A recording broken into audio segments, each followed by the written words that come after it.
Yeah, these ghouls are acting in consort, a lot more organized than you would expect from undead. They are targeting. I mean, normally undead, they just kind of roam around, and any living being that kind of gets in their area, they'll go and kill it. But these ghouls appear to be weaponized and targeting Drow war parties, and they have dwindled the numbers of House Naerth.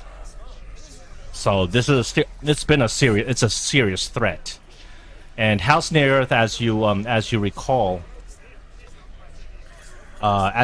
House Naerth is in a delicate balance in the Drow city of Arindalin. There are three kinds of political forces. One is the fourth House Naerth, which represents the most loyal servants to Lolth.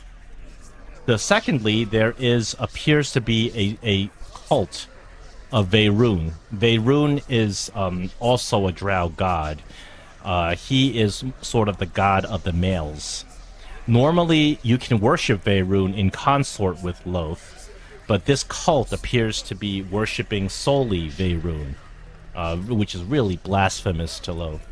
And thirdly, there's yet another cult, a mysterious cult that worship the Gaunadaur, the god of outcasts and oozes. These cultists are performing really strange demonic rituals off in a wilderness somewhere. So because of these three specific forces kind of striking a very delicate balance, the fact that House Naerth is losing forces is weakening them and making it a prime opportunity for one of the other cults to overpower them. So it's imperative that whatever this ghoul threat is has to be ended.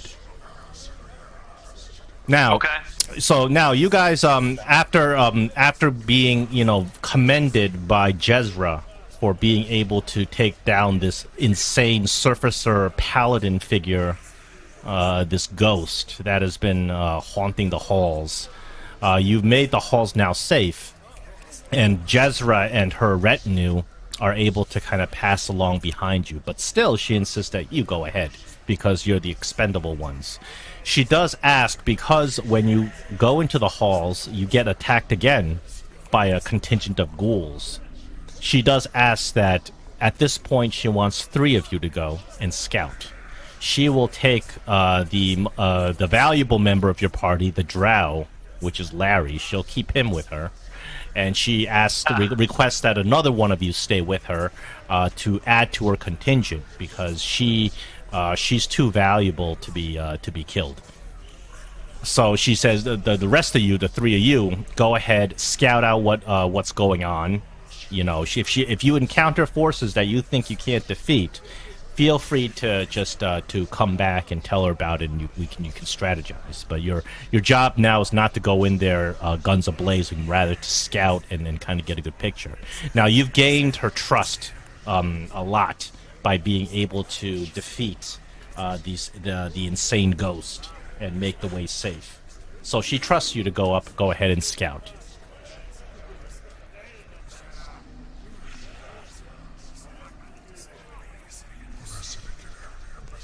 Fair enough. We will go forward and check things. Before you guys have cleared this closed throat passage, and it ends in what appears to be a big sinkhole.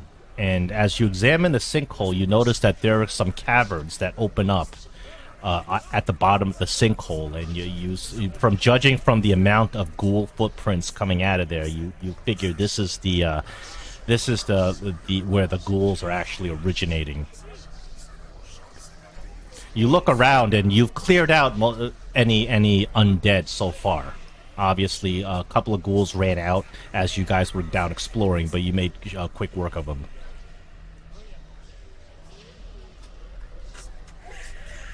And how deep does the hole look? The hole's 150 feet deep, but it slopes down in a way it gently slopes in a way you can kind of make your way down.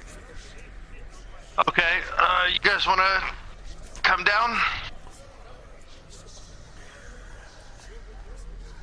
We have no choice, basically.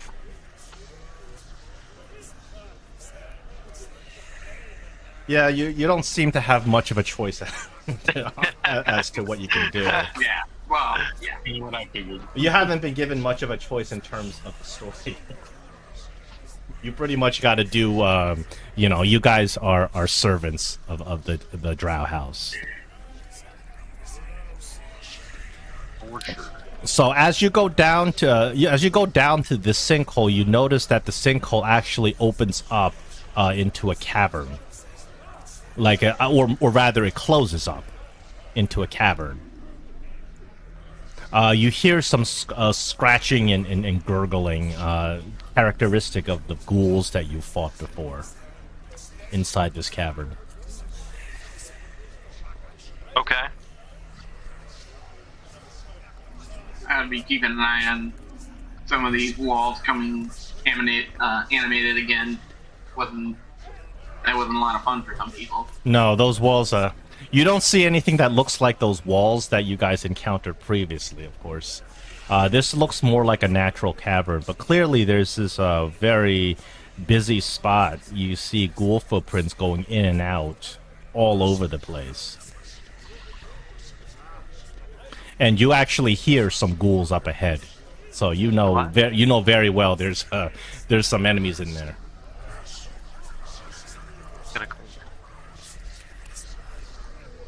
But as you look down at the footprints, of the ghouls moving both in and out of this cavern. You also see some footprints that are not ghouls, appear to be humanoid.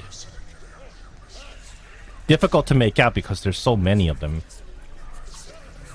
As in difficult to make out what kind of humanoid, or? Well, it's generally a medium-sized humanoid, so it could be a variety of different humanoids that, it could range anything from a human to a dwarf to a drow.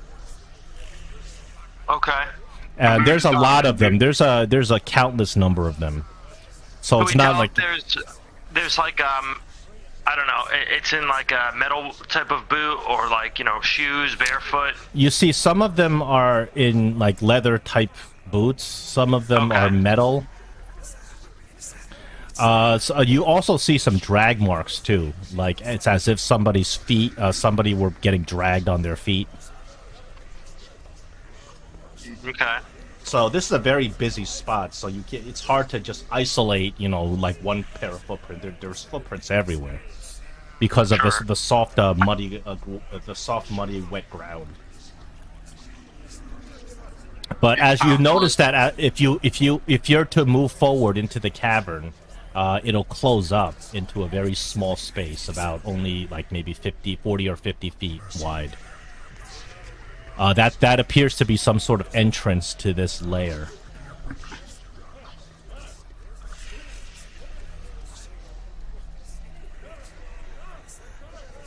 Well, it's either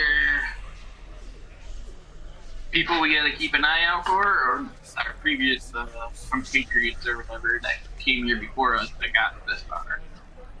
I think we gotta go a little further in, guys. So keep an eye out. So as you slowly approach this lair, and you walk beyond the threshold of the cavern, the sinkhole kind of closes up into a small natural cavern. And you look around, and there's stalactites. Stalactites are the ones from the ceiling. Stalagmites are the ones from the ground. There's stalactites that are all over the ceiling, kind of arching down and dripping water. There's a lot of also these stalagmites on the ground, very big and thick, that clutter around the floor. There's several natural pillars that are formed as well, and there's a stepped passage of flowstone that forms a sort of a set of stairs on the opposite end of this small cavern. You don't have to roll a perception. You kind of immediately when you walk in, you start noticing things moving about, hiding from you behind the stalactites.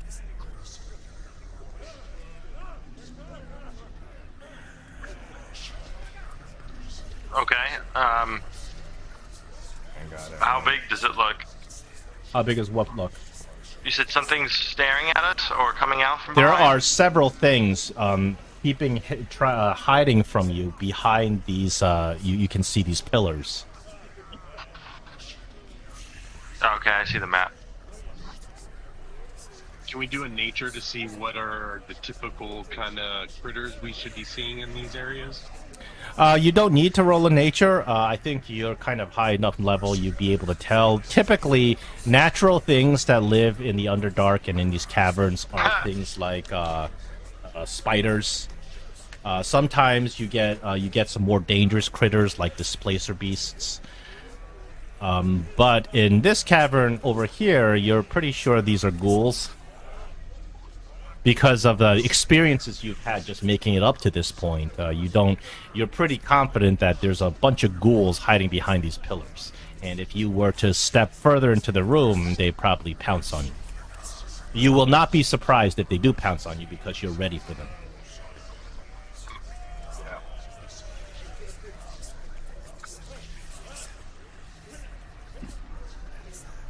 Well, guys, I don't think we're gonna be able to scout further without dealing with these things. Suggestions on how we want to do it?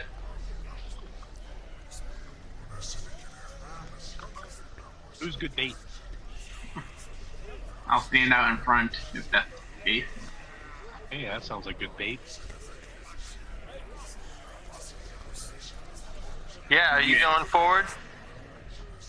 I'm just trying to remember our abilities real quick. Alaric, what are you again? Cleric. Cleric. Okay. I'm willing to be bait, but you got something to just take out a group of these right away? Sure.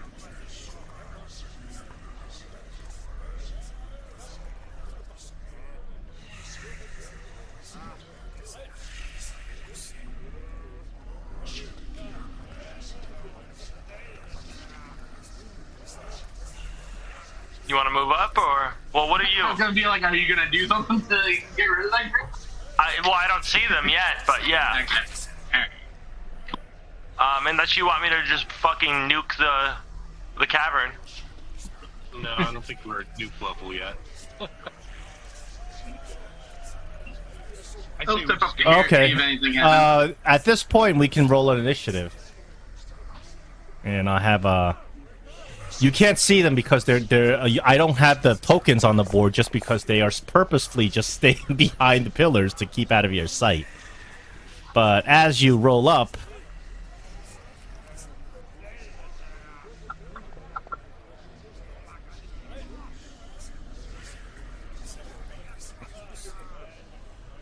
another ghoul, and this was a really nasty-looking ghoul with a big tongue, comes right from the corner. He's first in initiative, and he's going to come over and try to attack you. He does not have surprise.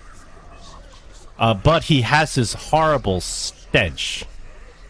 Now, anybody who starts your turn inside his stench is going to have to roll. He does come over. He has... Give me a second. He's got 2 attacks. First attack, he's going to attempt to claw you.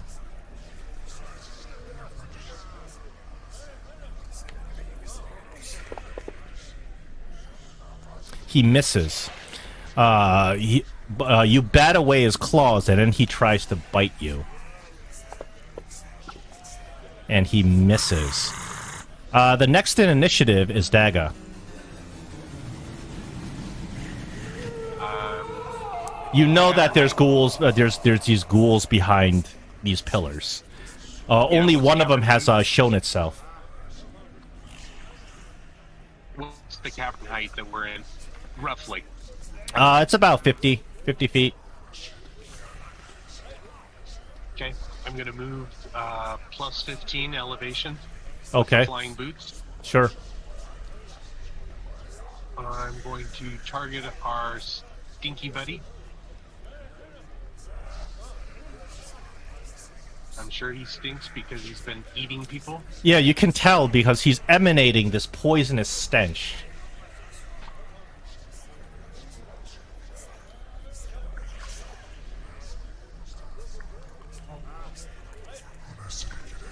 I'm going to let loose my returning hammer.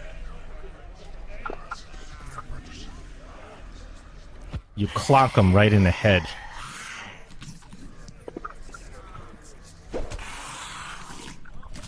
Taking my second attack to have it return to my hand and fired off again.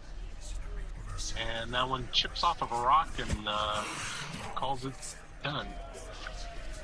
As a bonus action, I don't have a crossbow, so I am done. Sorry, buddy. I wasn't very. All right. The next thing that shows up actually is coming down the corridor from down the stairs, just showing up just into view. This creature looks horrific. It looks like skin and flesh, but it appears to also be floating, and it's flayed. It's like ripped off. This creature starts flying down at a blinding fast speed. Kind of gets over here. That's about as far as I can get with its speed. But it came from all the way from to the top of the stairs, and you can it lets out this tortured scream. It looks around and it looks at the three of you, and since you're flying, Daga, it likes you because it's flying too, and it lets out a tortured scream, invoking a wisdom saving throw for his howl of agony. Yeah.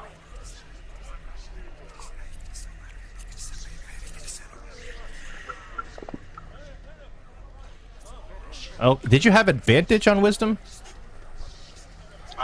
If it was a spell effect, yeah, because of Gnomish Cunning. Wisdom, Charisma, and intelligence for spells. Well, specifically spells or innate effects of a monster. Like it's not like casting a fireball at you. If spell. Yeah, no, it has to be a spell effect, spell or spell effect, but yeah. This doesn't count as a spell effect, unfortunately. So, however, what I'm doing is I'm looking at your advantage, and it says it dropped the 4, which is second. So your first roll on the advantage was a 19, so you succeed anyway. So, having succeeded in this, you do take half damage, but you do not get the horrible effect of it. So you take a little bit of psychic damage as this creature just tries to infest your mind. That's the Flayed Wraith's turn. Kargus, at the beginning of your turn, because you're next to this ghast, you gotta roll a stench save, which is not difficult. Oh, you crit that stench save. It's your turn. Alright. I will attack this gas with my longsword.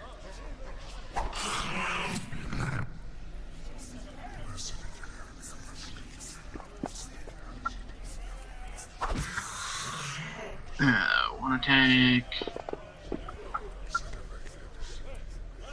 An attack.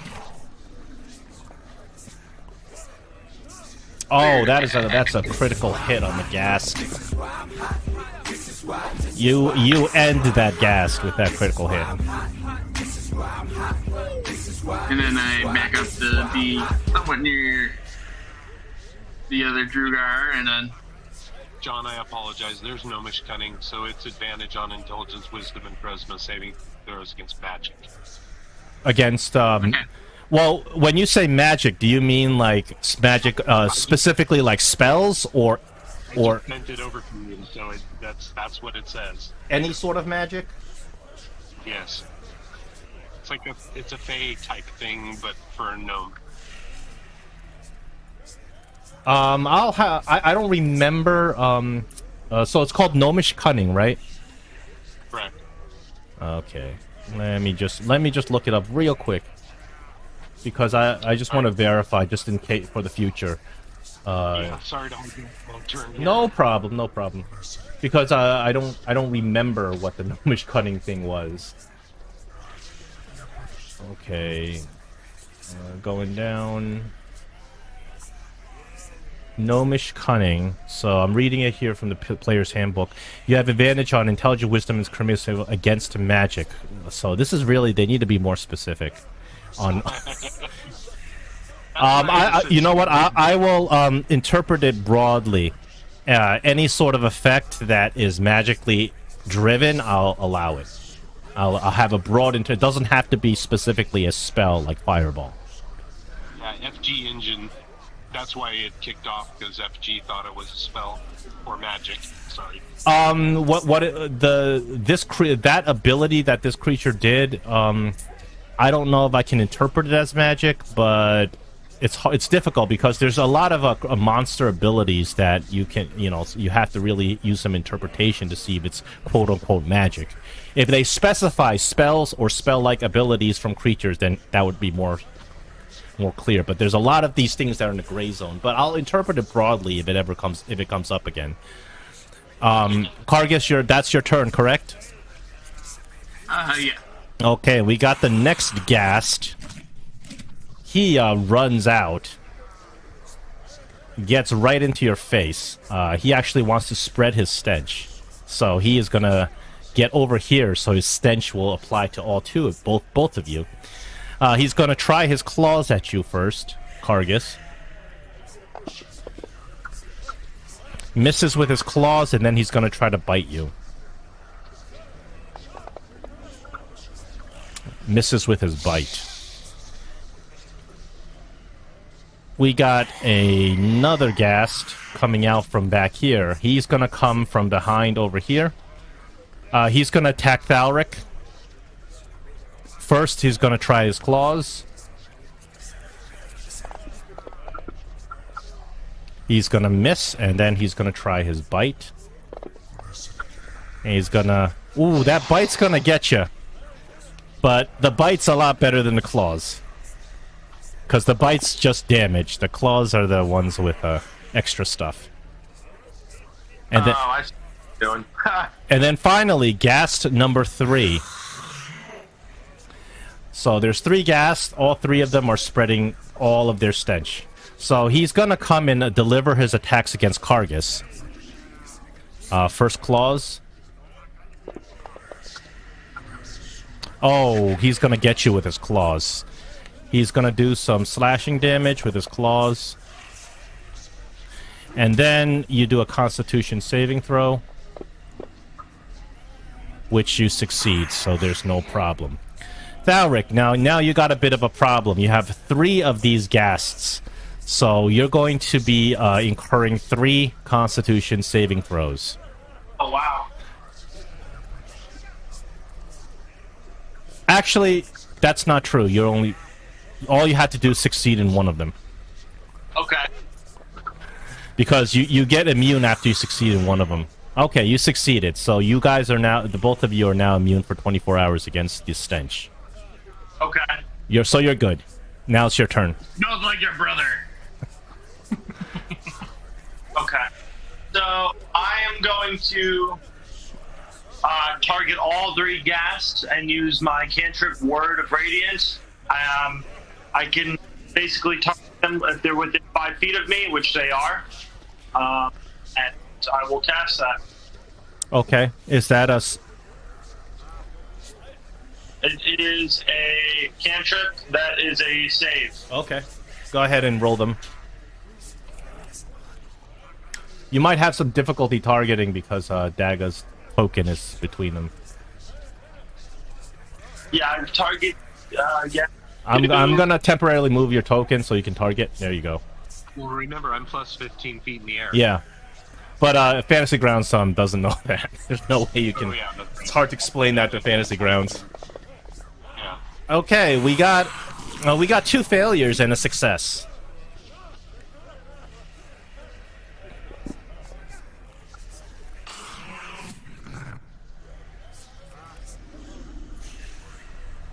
So the failures take these 7 points of damage each. Correct. All right, it is the next round, and Dagga's up first.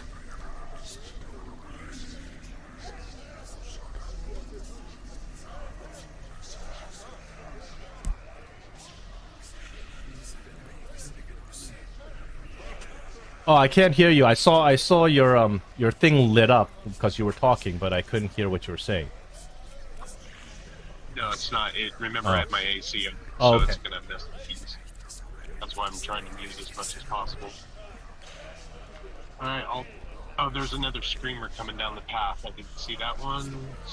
Yeah, that one's flying. It's kind of like at the same level you are, so it's gonna come and meet you. Because you're flying and it's flying and it likes you.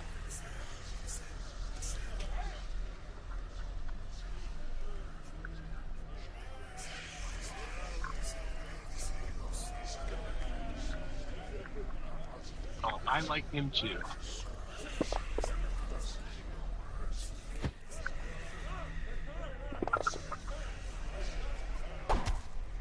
I really need to get a better weapon.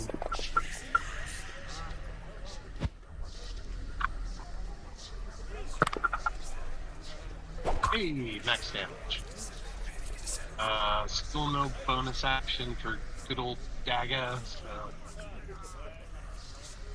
Daga's gonna yell out to the party, incoming Wraith. I got him right now. And then my turn. Okay, the Wraith. He is going to... this time he doesn't use his scream on you. He actually looks down at your ally Kargus and attempts to use his Howl of Agony against Kargus. So it's a wisdom saving throw. I give him Flash of Genius, which will give him +5.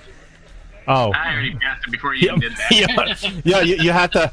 Oh, no, unfortunately I rolled it before you can even tell me that, but he succeeded anyway. Okay, well... Then Is this ability something that you have to declare before the roll, or you can declare after somebody makes a roll? Let me Like, for instance, like Bardic Inspiration, you gotta put it before the roll. But there's certain abilities that you can declare after a roll is made.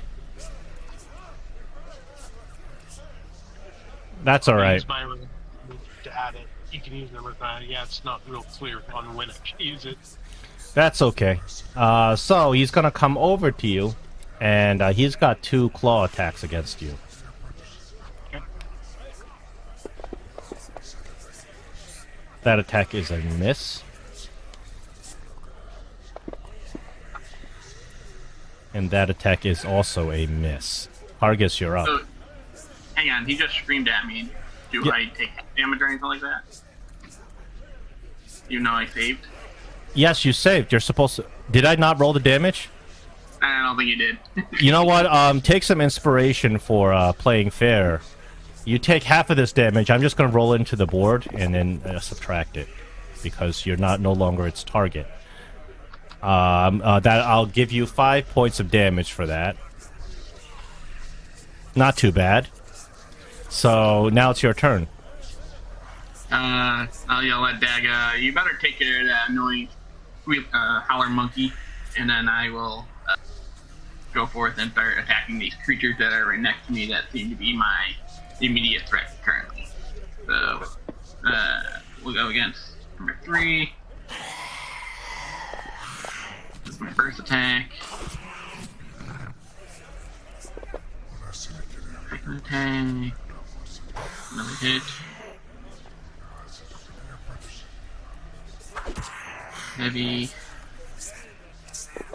Hopefully there will be one more swing that kill this creature. Third attack takes it out. Takes it out, and then you get really annoyed with all these creatures, but that will be it for my turn. Alright, gas number 2 is going to attack you twice. Claws and a bite. Claws miss. Bite misses. Gas number 4 is attacking Thalric. Claws and a bite. No. Claws miss. Bite misses. And now it's Thalric's turn. Alright, I think I'm gonna do the same thing.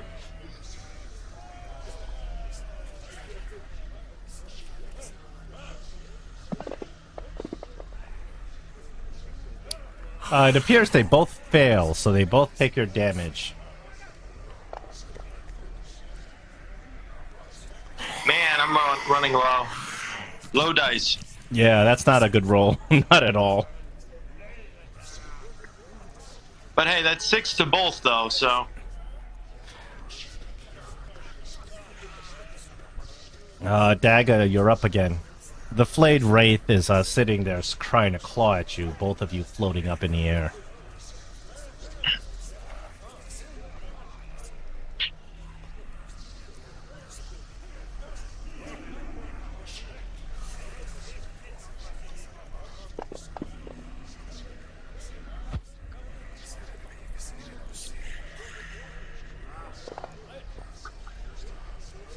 You hit on the second.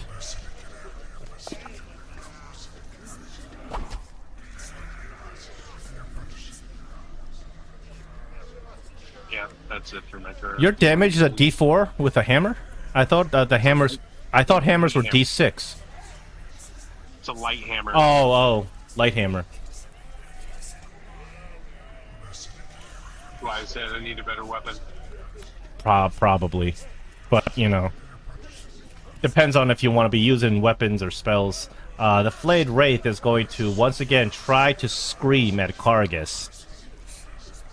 The flayed wraith does have a sense of which one of you are most likely to fail its save, so it attempts to howl of agony against Kargus. If Kargus can use a +5, please let me know in the future, everybody. Kargus rolls a nat 20, resisting the howl of agony, but you take half the damage from it. 4 points of damage, not too bad, and then it makes 2 claw attacks against Daga, which is right next to it.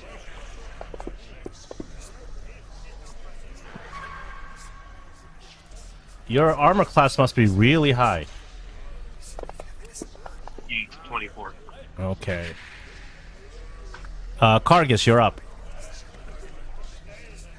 Kargus is just gonna wail against the other gas to keep it going. So, okay. This one.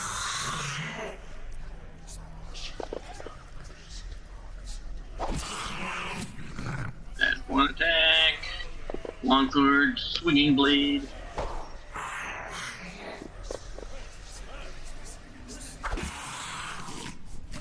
Hopefully just one more to finish it off, maybe? Oh, and I missed on that. And that will be the end of the turn.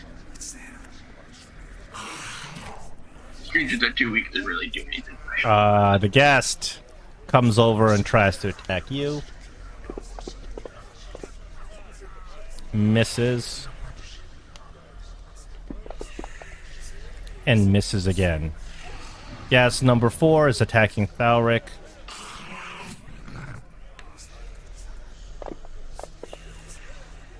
Oh, he's that's a pretty significant hit. He crits you.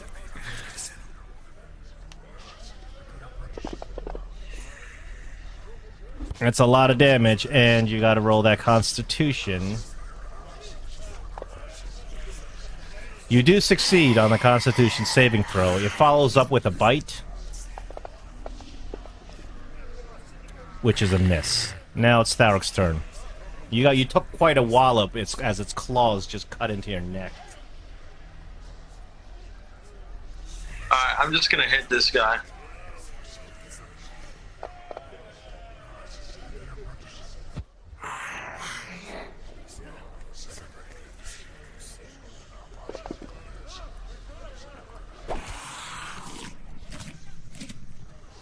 And that should be my turn. Alright. We're back up at Daga.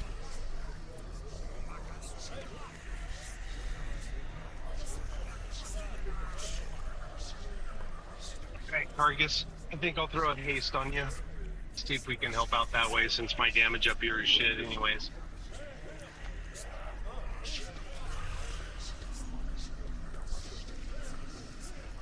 Anything else on your turn? Kargis, you get haste.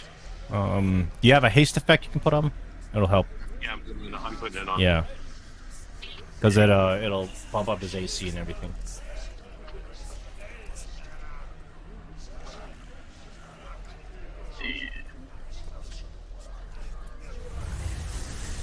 Haste gives me an additional attack. An additional action, either attack or a dash. But yes, and plus 2 AC, advantage on deck saves. Okay.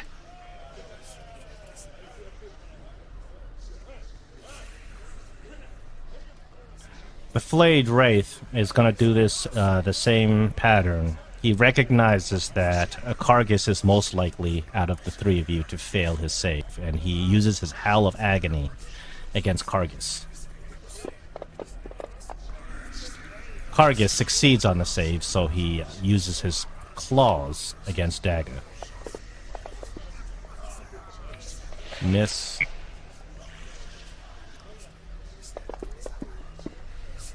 And miss. You did Kargis. roll damage again. Oh, did I forget to roll damage again? Oh. Yeah, because he saves, so you move on.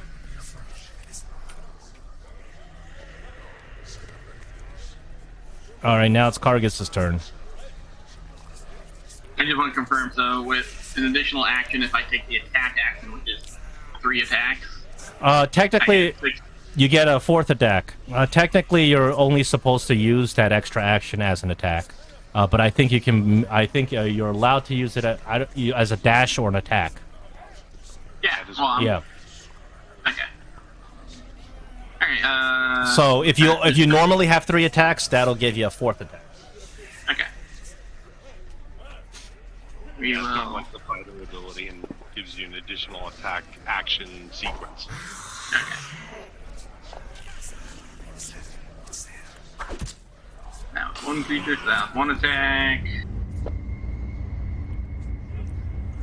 Here comes a turn around, spin, attack this other creature.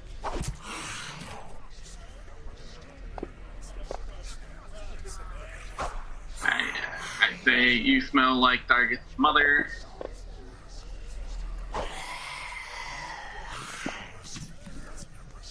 Okay, that haste was enough to allow you to destroy both of these. And then I'll move a little closer to this. So Even though I can't both reach of it, them I'll are take- 15 feet floating in the air. And I say, come down here if you want to party. And then, that's my turn. Balric, you're up.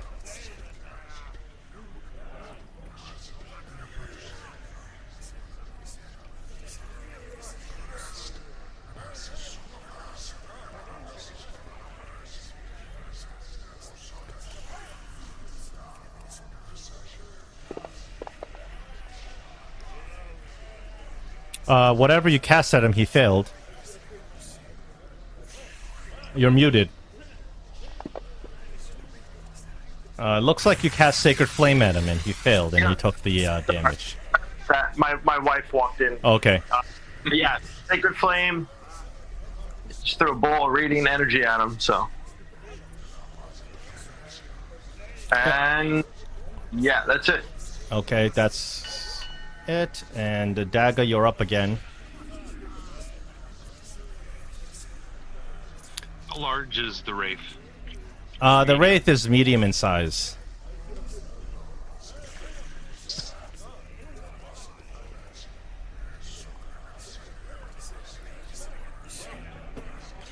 Let's see if this will work again.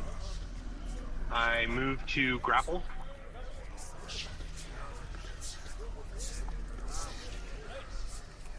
Let me see the rule. The Wraith's resistances and immunities. You may grapple this Wraith because it is a big mass of skin and flesh that is just hanging all over the place. So you may try to grab it. I will contest you with my strength.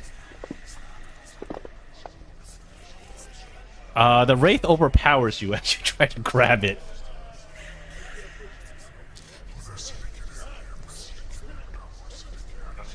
I see it 12 over a 17, so that beats me.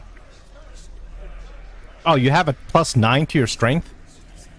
Yeah, I took a fighter class. Oh, okay. And I got gauntlets of ogre power. So yeah. Oh, I didn't realize you had +9 to your strength. So with a 17, you can grapple it. Okay. I'm going to grapple it and attempt to move it downward. So I moved 5 feet in, and then I get half my movement, so I can drop it down 15 feet. I go down to ground level. Okay, you can do that. So you can bring the wraith down to a melee range of Kargas. Yeah, and with my other attack, I can hammer it in the face with the hammer.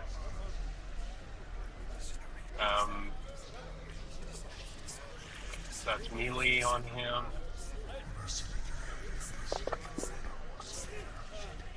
That's a hit.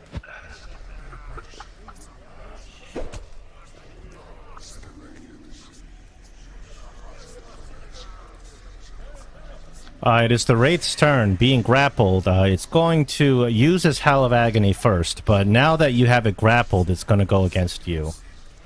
Okay.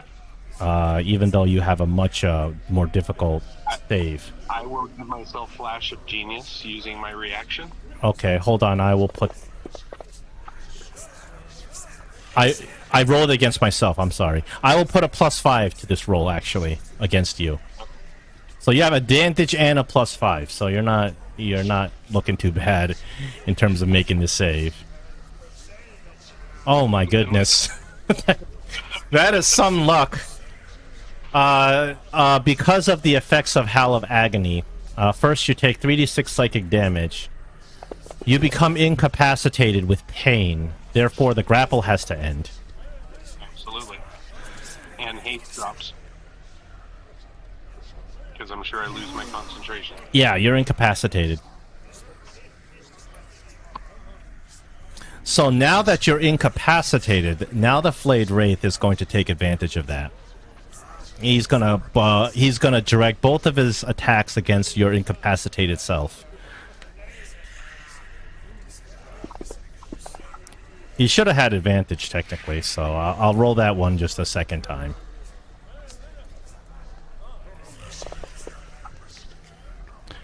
Even with advantage, he's not going to hit you. And his second attack coming at you with advantage, he's not going to hit you with your armor class being the way it is. Seeing Kargas coming after it, it's going to start backing away. Kargas, you may take an opportunity attack as it tries to float away from you. So if haste has dropped, I believe I fall into a wave of lethargy and can't do anything for my turn.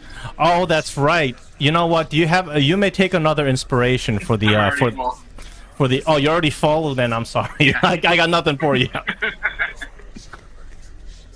He flies away as Kargas has a blown turn from from his exhaustion from the haste. Thaurik, now you're up.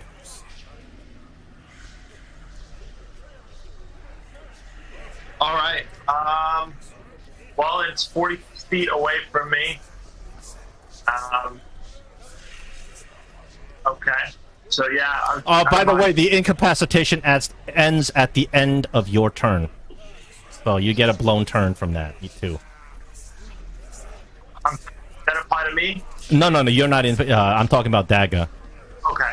You're lucky that you were on the ground, because if you were in the air and you get incapacitated, then you slam on the ground and take the falling damage. It's in the air. It's like it's like keeping like 15, 20 feet in the air.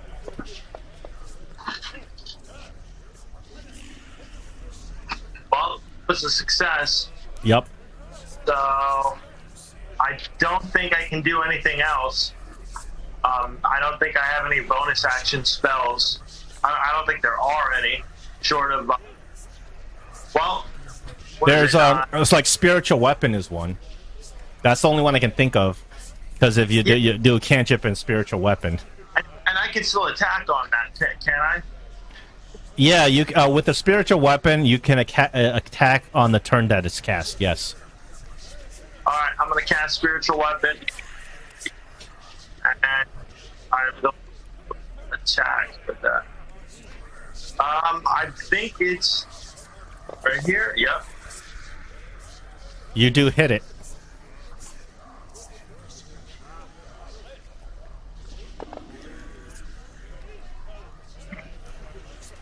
Okay. I guess I should have started with that a little bit earlier, but we'll do it next time. And that's my turn. All right, Daga. Unfortunately, your turn is blown. Your incapacitation does end at the end of your turn as you start waking up from the howl of agony that is inflicted on you. Now the flayed wraith is up again. It's gonna stay up there. It does not like engaging with this guy with a huge sword coming after it. It is going to use its howl of agony again against Kargas to see if it can get it. Kargas succeeds on the save against the howl of agony, taking half damage. The flayed wraith begins floating away. It gets all the way up to where the ceiling is, staring down at you, ready to howl at you again and again. Kargas, you're up. Kargas will move closer to this creature, about as close as he can, and then while he's making a run over to here, he's gonna grab out one of the javelin, or grab out his javelin and give it a toss at the creature. The javelin hits. You pin the creature against the ceiling, killing it.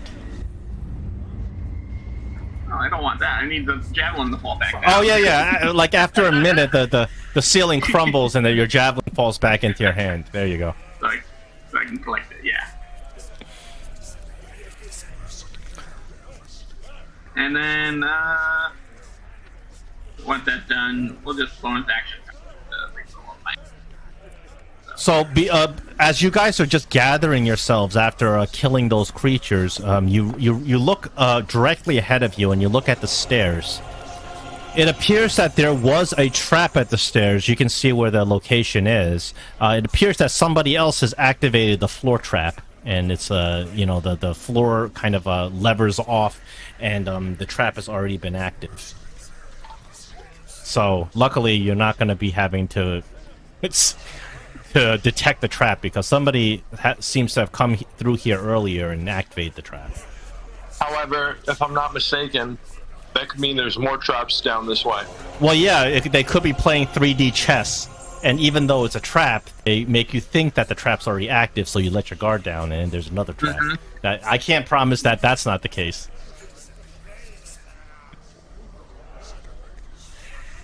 I kind of just want to do a quick walk around this room to see if there's anything that we might have missed in here that... Yeah, I'll immediately run up the stairs.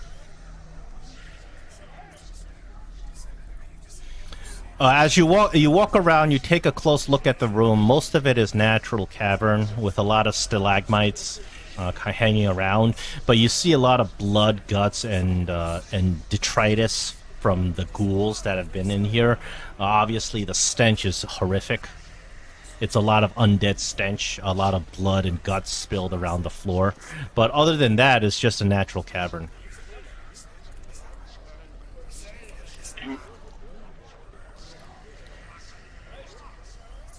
Alright,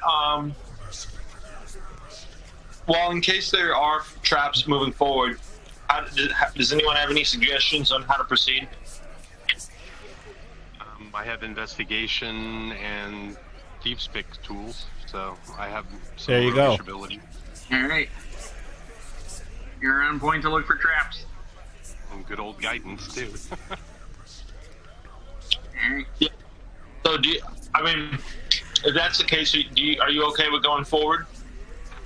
Yeah. I mean, I have the high AC, I think, with the party, too, so that doesn't hurt. Alright.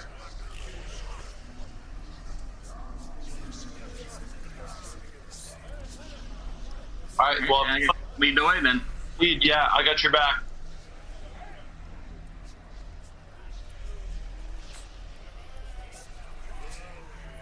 So you guys go up the stairs and you look at this this trap that has been activated. It's a square pit trap. Apparently one of those things that go on a lever, like you step on one side it unbalances and the floor gives way. You look at the bottom of the trap. There are two unfortunate drow that have been taken by this trap. There are these spikes that are dripping with this acid and poison. Both these drows lie dead. They've been dead quite a while on these spikes. We'll flutter down and see if I can find out who they are, or see if they have any important info. If you want to, yeah. I approach stealthily, by the way. So.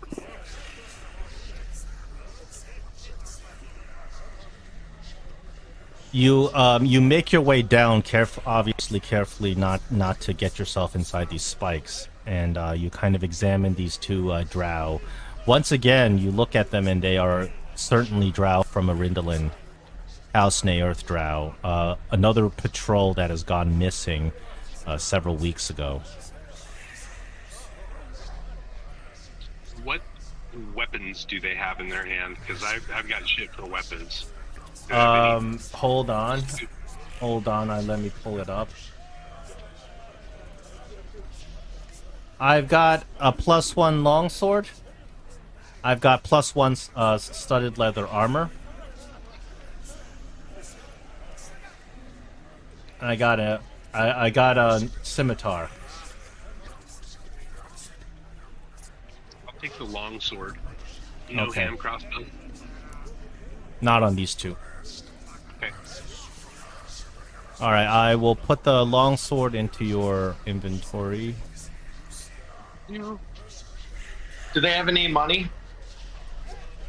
They don't have any money on them.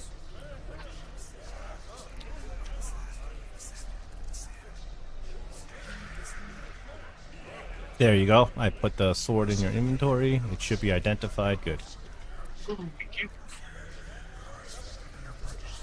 I will come up the other side of the... It appears that, whatever anything of value that they were carrying has been removed from their persons. And as you get up the other side, you hear from down beyond the hallway, you hear a raspy, throaty voice yell out, "House Naerth, Drow agents of the House Naerth, I wish to speak to you."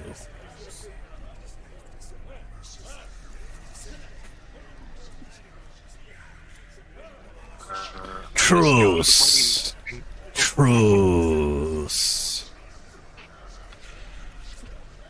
You don't see anything because it's around the corner. But you know that there's something there speaking a raspy, undead type of voice. Who's our face man of this little mobile party? He's not present. I think it was Larry before, because he was the only drow. Yeah. So one of you have to assume that role at this time. I'm a -1 charisma, so it's not me. Well, if we're playing off of that. Well, that plays a part in it, yeah. I think we might all be a -1, is what I'm saying. Okay, all right. Well, I'll be tanky man then, and I'll go up. So as you go up, you realize that there are a lot of ghouls up there, and there's one ghoul that appears to be decked out in armor and steps out to kind of meet you, and he's not stepping out with his weapons brandished. They are by his side. He can draw them at any time, but he comes up with one of his hands up as a signal. Don't attack. I wish for truce. And he kind of lumbers towards you. Clearly undead. This ghoul looks a lot more sturdy than the other ones you've been fighting. He's got pretty extensive armor on. Looks like this. He looks nice. Yeah. He's much nicer than the other ghouls, and you're kind of impressed on how nice this guy looks compared to the other shambling undead that you've been fighting since you've gotten here. I'll mimic his action, put my hand up, and flutter down to the ground level. Okay, so now that you know, so he doesn't take out his weapon. He leaves his weapon sheath, and he says, "You are agents of House Naerth. You have defeated the Guardian. You are strong." He says, "I wish to speak to you. We need not fight. We can be allies." Could use an ally. We are indeed agents of House Naerth, and we What could do you- use an ally. What do you have to offer? What? I'm sorry. What did you ask? What do you have to offer? Power. He says, "I speak through this vessel.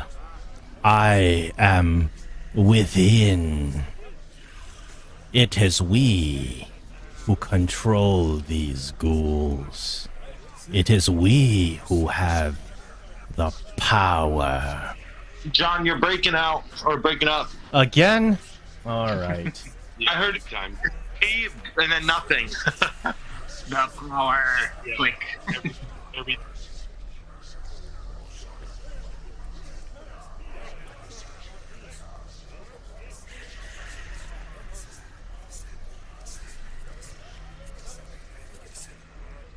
Can't even hear it, man. Yeah, I don't hear it either. Okay, good. All right, I can. Okay, now I am back. It happens. You know, this is just my audio problems for forever and ever. So the ghoul screams out, "I speak through this vessel. We are within. We have great power. And enough power to change the balance in Arindalin. Enough power to destroy House Naerth. Before you attack, think on what we can offer you."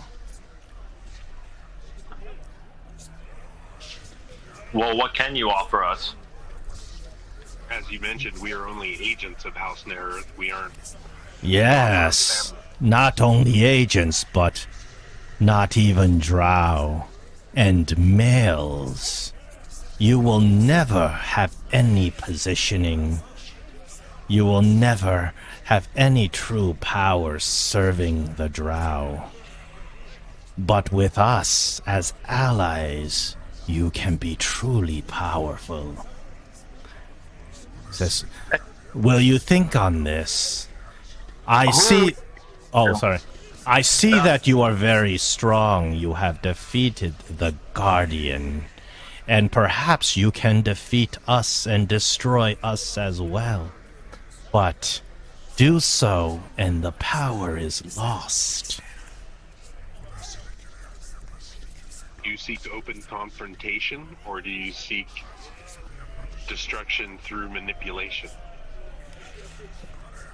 Well, first, we can play the politics of the drow, weaken them from the inside, and once they are weak, we will strike. Hundreds of ghouls. No, even the forces of Lolth cannot overpower us. And who are we talking to through this vessel? Yeah, you speak of us. Is that the royal us, or There are two of us here. I am here. I send this vessel to gauge your intentions, to see if whether we are to fight or we can bargain. Yeah, but you still haven't answered the question. Who are you? I am someone quite familiar with your position and with House Naerth. If And I, how, he says, "Show me that you are trustworthy, and we can talk in person." and how do we show you that?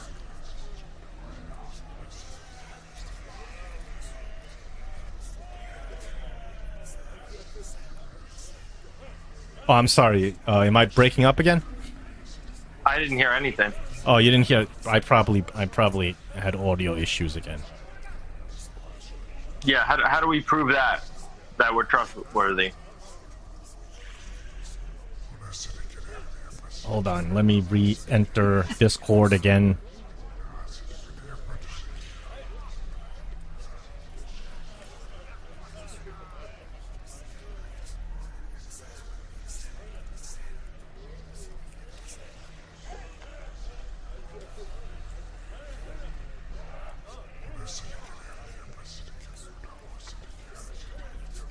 Cargus, you good with that? Okay, I'm back. So the ghoul looks at you, and you almost think it's smiling. And the ghoul says, "Jezra Naerth, the drow that you serve, she sends you to scout us. She plans to destroy us.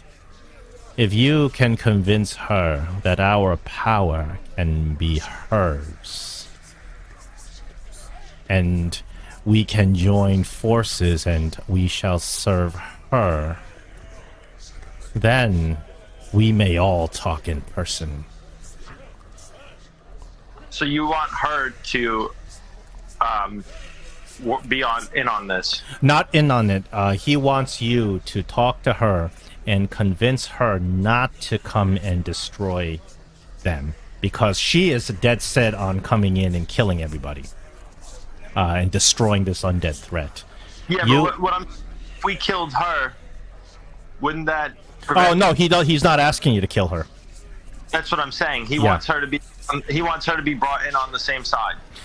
Yes, but she will only think that she controls us. If you can convince her not to come as conquerors, but to come as negotiators, and we shall offer our service to her, then we can convince her that she controls us, and yet the true power will remain in our hands. You and us as allies. Well, you keep referencing us with no explanation of us, so if we go to her, we can't even say who we're properly dealing with, so what token... I can... If you are willing to do this, I can tell you more. I can tell you enough to convince her, I promise you. I will dismiss my armor and approach. And with my hand. the ghoul kind of he puts his hands together like in a very happy motion, like yes, yes, yes. We are the Legion. We are undead, controlled in a unified hive mind by one person. Her name is the Soul Rivener. She once lived on the surface. She was once a vessel of a powerful demon lord of the undead. He had infused her with power over the undead that is far beyond what even you may know through magic and study. She communes with undead. She is the mother of undead. With her power, hundreds, even thousands of ghouls can be risen and used as an army to destroy House Naerth. Her name is Ratka, the Soul Rivener, and she is under my command. Let us just say that I am someone very familiar with House Naerth. If you shall accomplish my task, we can meet in person. Everything he says is just dripping of evil, but he does offer a reasonable bargain. Not that, the Drow themselves are not evil. It's very kind of hard to tell who is real and not real, and you cannot roll. Unfortunately, it's difficult to roll, and you can't really do an insight because whoever this is speaking through a vessel. You can't. It's hard to gauge any insight on this vessel. It's like a projection of a voice that's coming at you. From the hive mind type of thing. Yeah. If you were to meet this character in person, you can probably get more insight on what their intentions are, but it's really impossible right now because it's just this animated talking ghoul. So some of the things have kind of triggered something in my mind. Do I have the ability to... I would almost go knowledge religion on this, but I'm not skilled in it, but... I will allow. Listen, Thalrak he's a cleric of undead, right? Yes. I'll accept the I'll accept the religion roll from you. Religion, you said? Yeah, I'll accept the religion roll from you. Okay. In terms of knowledge of this power that this ghoul speaks of. Okay. I'm gonna add God myself. Sure.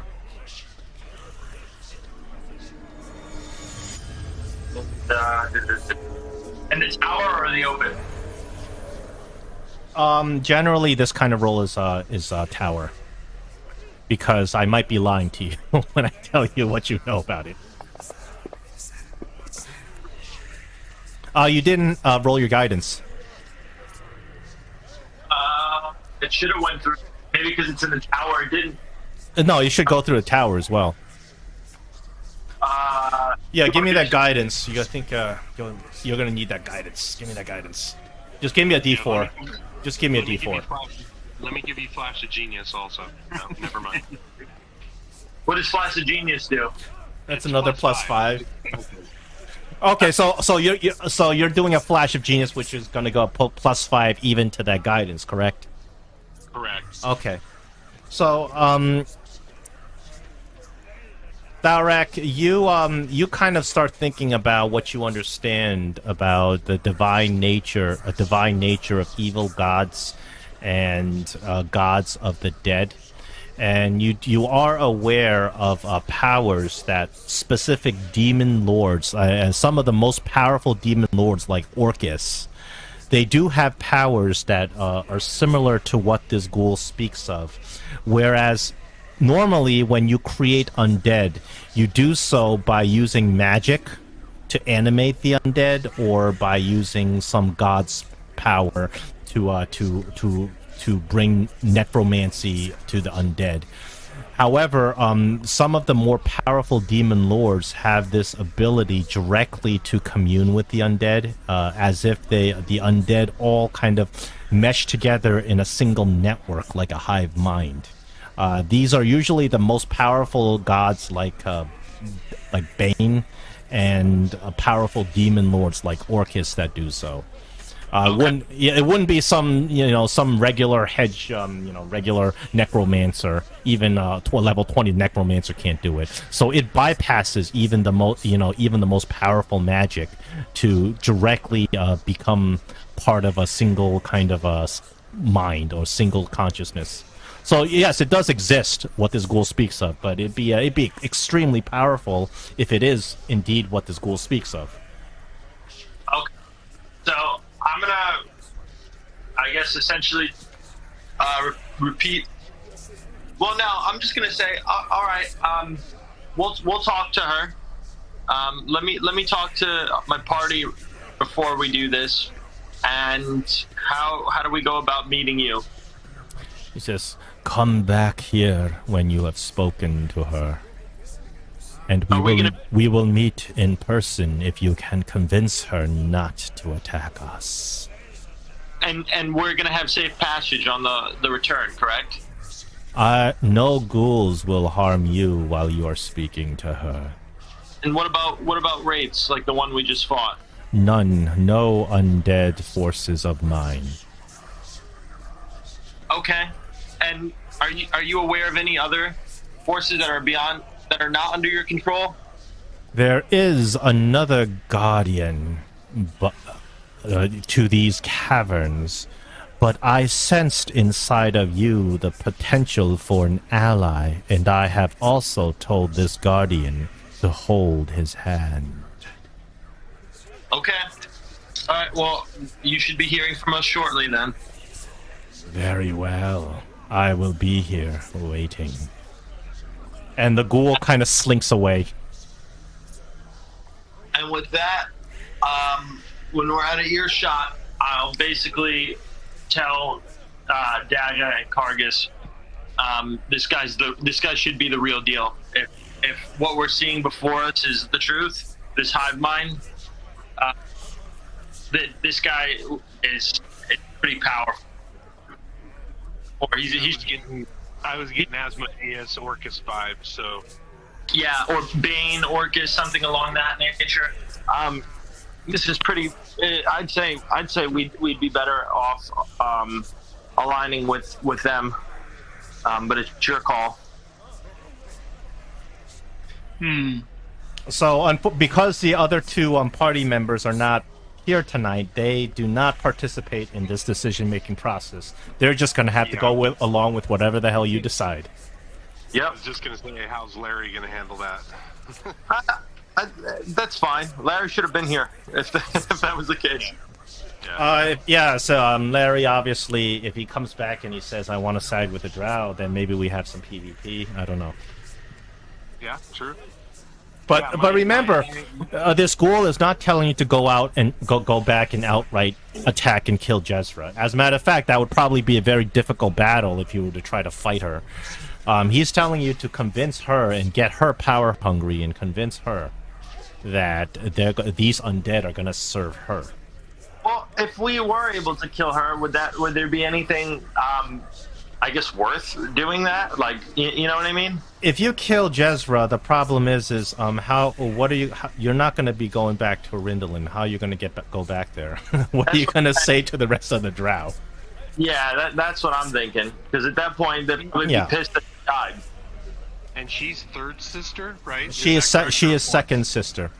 The first sister, Malice, she is the one who holds your contracts. Yeah.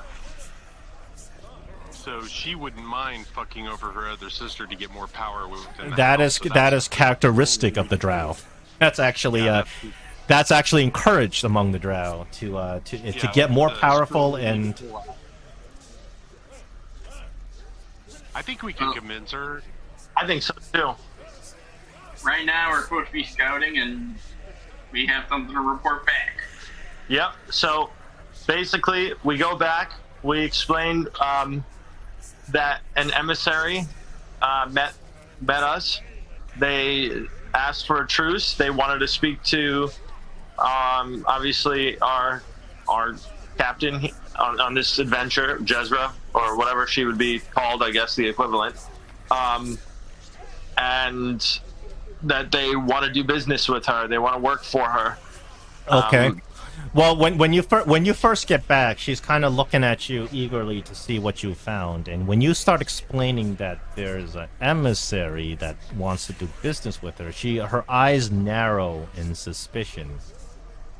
And she says, betrayal is the norm and not the exception in the underdark. Says, do not be too quick to trust whoever offers their hand in friendship. So she starts asking you, she says, what do you know of whoever this emissary, who is it? We don't know who it is specifically. However, we know that the power that they have is pretty mighty. They're essentially working, controlling the undead through a hive mind way, if you will. And that's pretty much they're some divine being, not your normal necromancer. So you are repeating what this ghoul said, but you are leaving out parts of what the ghoul said, obviously. Yeah. So that will require a bit of deception. Well, before the deception roll's made, I will say I do believe he does intend to, like you said, double crossing is the norm. So I'm not naive enough to think that this guy's coming to give you power for free. How's that? Yeah, I think he wants something out of it. He wants to talk to you, essentially, and Yes. in person. But I think deep down inside, you do, since you guys do have a bit of intention of betraying her if the odds are in your favor. Because of that, that does require deception. It's not as if you went back and you say, "I think this guy is trying to, he's trying to convince you that you're going to have the power, but he's going to actually have the power, and he's offering us extra." You're not telling her that part, obviously. You're leaving it a possibility that, if the advantage does roll in your favor, you could betray her, right? But I think by telling her that, it would be we're being more honest in the situation. I'm personally not.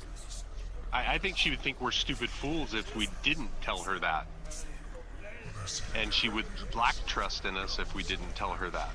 That's why I'm saying I believe this is a double cross, but he's asking for power, but I'm sure there's a catch there. Okay, so out of obviously out of the game itself, what do your characters believe and intend to do? Just so I can understand, so whether or not it's going to be a required deception or not. I want to work with them. You want to work with these ghoul forces. It sounds like they want to overthrow House Naerth. Well, I'm assuming it would be a greater plan than just doing that. It would be like that would just be the beginning. Yeah. So they are clear. So they want to initiate a deception. However, their ultimate goal seems to be the destruction of House Naerth.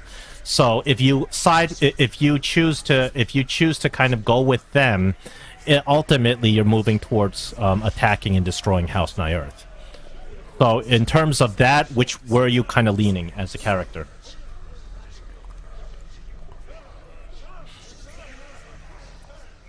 I'll go with me. Daga's position is he's neutral with evil tendencies, personality, but he's neutral as far as his political mindset goes. So with that being said, and with how I've tried to play the character, I'm looking to play whatever side comes out the best in the situation, and I don't mind making sure that she's aware that something's fishy, but I'm not going to say he'll kill you because I just don't know. I don't know what the on his end is. I got you. I understand. So you're going to sit back and see who's going to win and then join that side. Which is perfectly a legit course of action. What about the other two?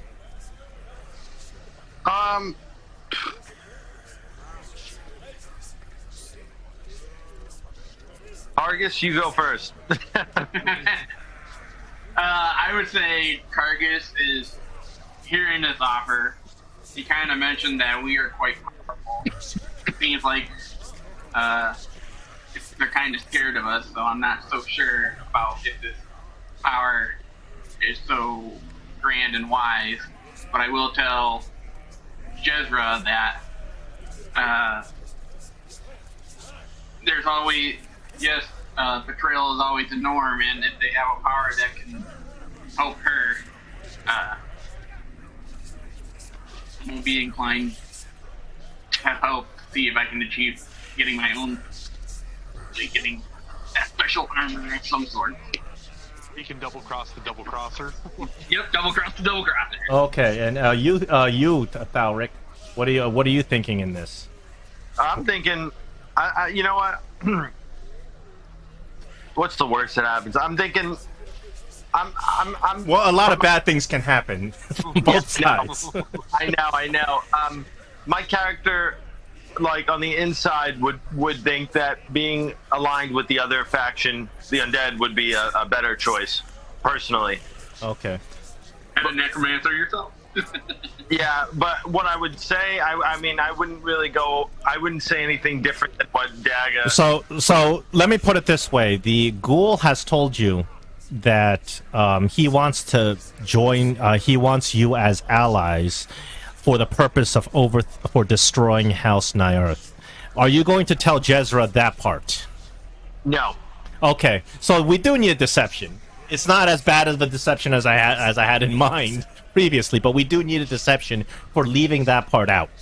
But you do tell her otherwise that yes, you're gonna, they want to join forces. They're very powerful, and potentially they're gonna backstab you, but we can backstab them back. So you're gonna tell her that, but you're not gonna tell her that this ghoul told you their objective is to destroy House Naerth. Or to be out with us. I mean. So let's go. So give me a deception roll.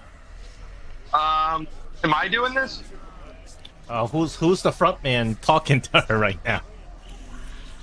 I can do it if do I have any help from anyone? I'll put guidance on myself. I think I need it, but I like to live. If you cast guidance in this conversation, she's going to get even more suspicious. But I'll give you Flash of Genius, which would not provoke that same suspicion.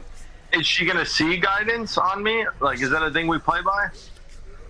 Well, you're casting a spell when you're talking to her. Yes, you commit to it, and I'll tell you what happens.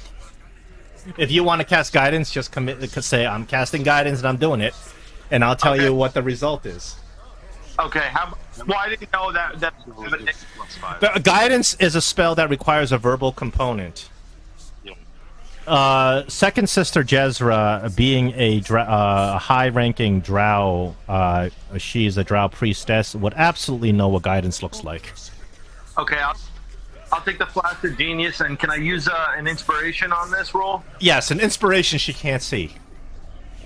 Okay. Obviously. What am I doing? What am I rolling? Deception. Okay. It's a +5. I'll just you can add a +5 yourself, or I'll add it. Okay, where am I rolling it? Tower, because she might see your lie and then lie to you back. You don't know.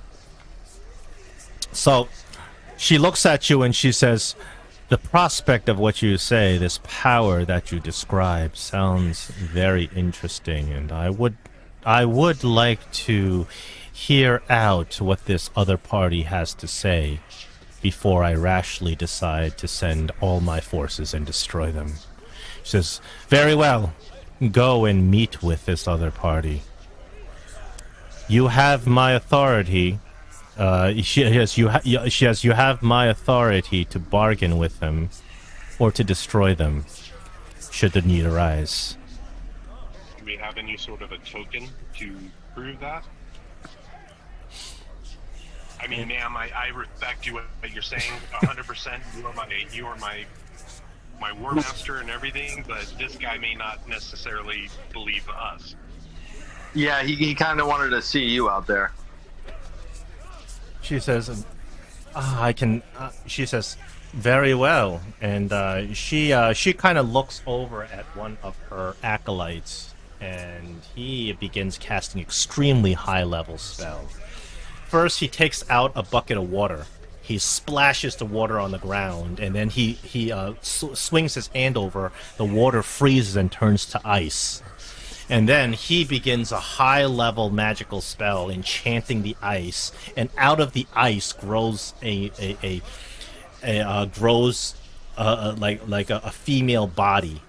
A female drow body, and then as his magic continues, the female body transforms and warps and turns into an exact image of Second Sister Jezra.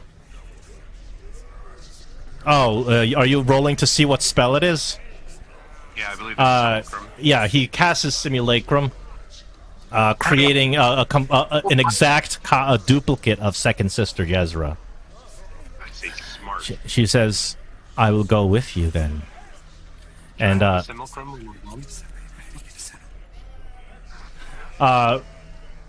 let me hold on. I do have a character sheet for Jezra.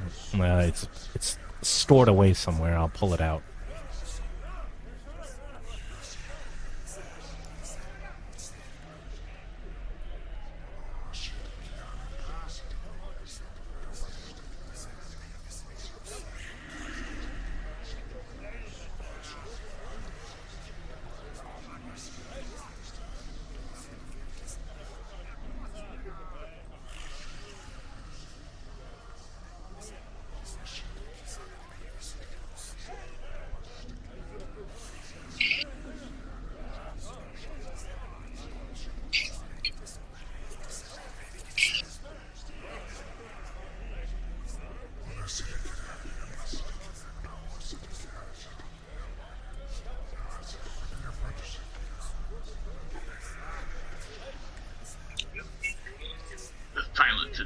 Hold on, I gotta adjust I have to adjust hit points and everything.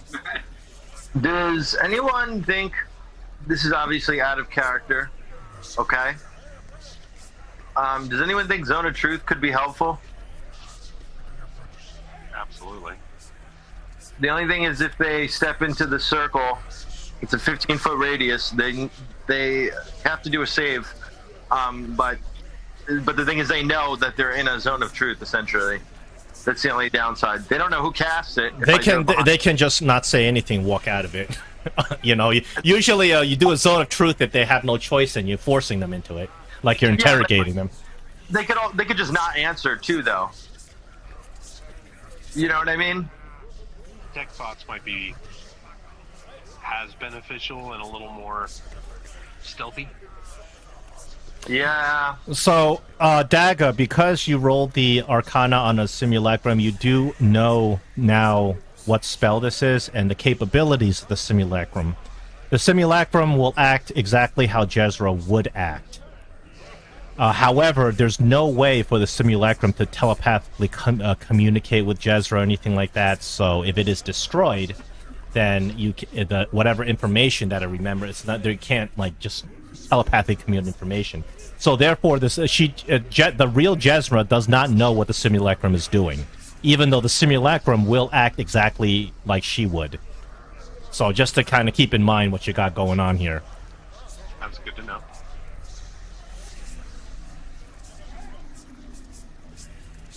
And it's permanent until destroyed, not dispelled? I don't think it can. It is subject to dispelling because it is a construct. Correct. Yeah, I think it's. Yeah, so it's not like a magical illusion that can be dispelled. It is an actual construct. So in order to get rid of it, you have to destroy it. But it's not nearly as strong as the original. Just as sexy. As a matter of fact, when she forms it, it is completely naked. Right, and then they actually dress it, and you guys sit there and see what Jezra looks like completely naked. Oh, okay. There you go. But you know what? In terms of the Drow, the females absolutely do not care if you see them naked. They actually, they're more into like looking at men naked.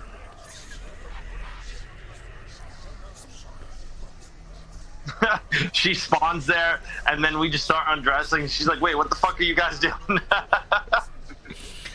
Yes, the simulacrum still will behave exactly like she would. Yeah. Yeah. It just, there's no way, it can't, it can't communicate with her, so there's no way for it to communicate telepathically with her, unless the simulacrum knows some spells that Jezra might know, like sending, just to keep in mind. You're not sure what Jezra's spell list is.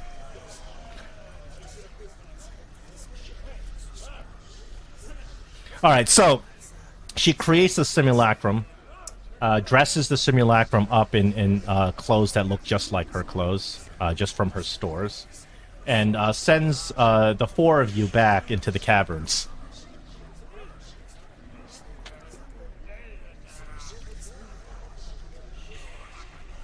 And when you guys return to the caverns, you get back to the place you were before, and the Iron Ghoul comes back. The Iron Ghoul sees the three of you and also sees Jezra. And the Iron Ghoul whispers out, "Is it as we have agreed?"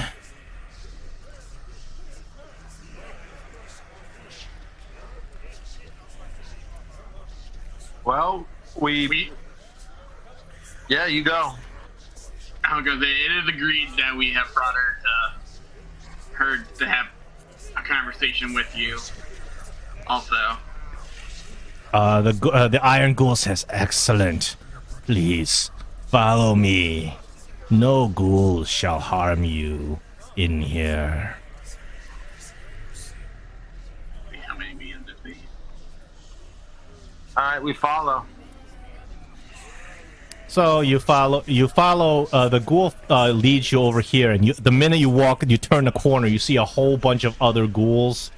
You see a bunch of these these wraiths, these incorporeal beings that are wielding swords. They all back away to let you through. clearly, this creature is in command of them.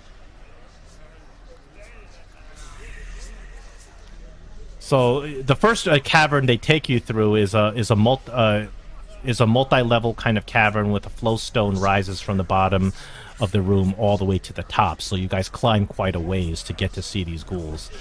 The floor is littered with gnawed and split bones, as well as ragged nests made of torn cloth and hair.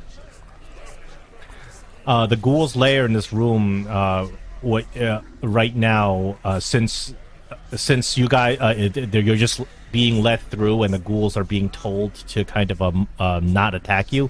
They kind of crawl down, hunch down on all fours, gnawing on bones and flesh. And the undead wraith warriors just float in the background. While we're walking, is it okay if I take some healing potions while we're walking and not in combat? Yeah, nobody would care. Okay. Yeah, I'll use second wind on myself as well.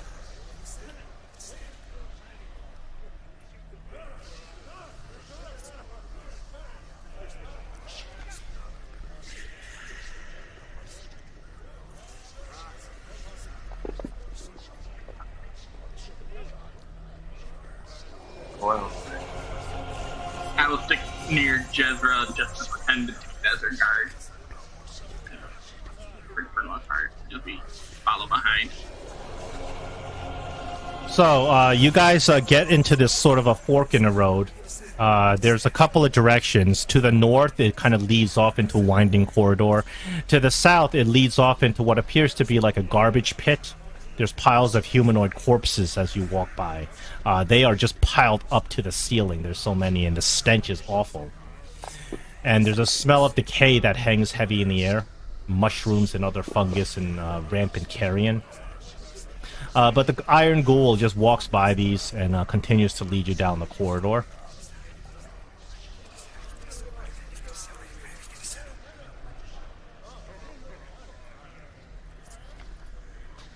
So you make it into this room. A ledge runs along the northeast wall of this room you make it into, between the two passages. And the rest of the room drops away 20 feet into a pit. The pit is full of algae-choked water. A pile of rope and leather straps sits near the northmost passage.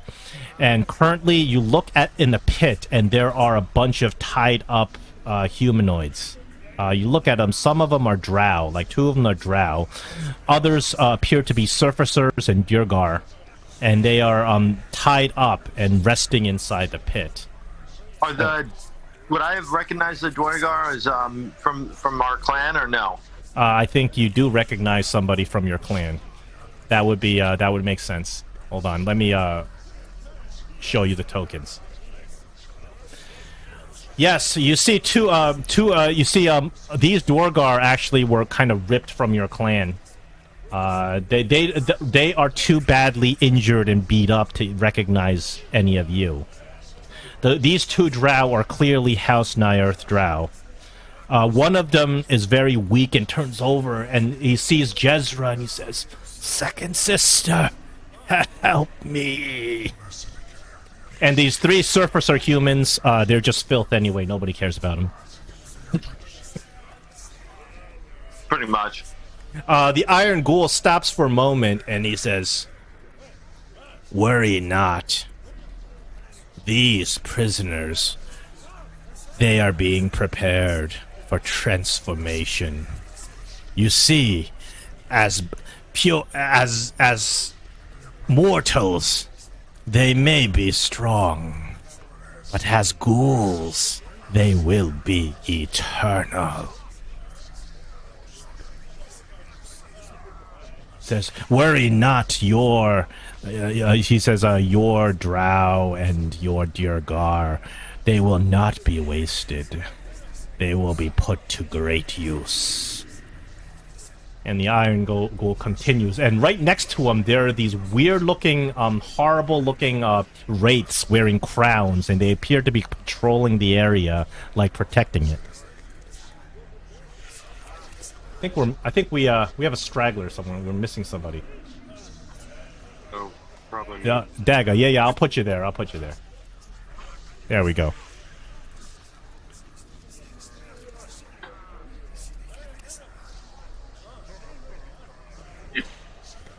Are we moving forward?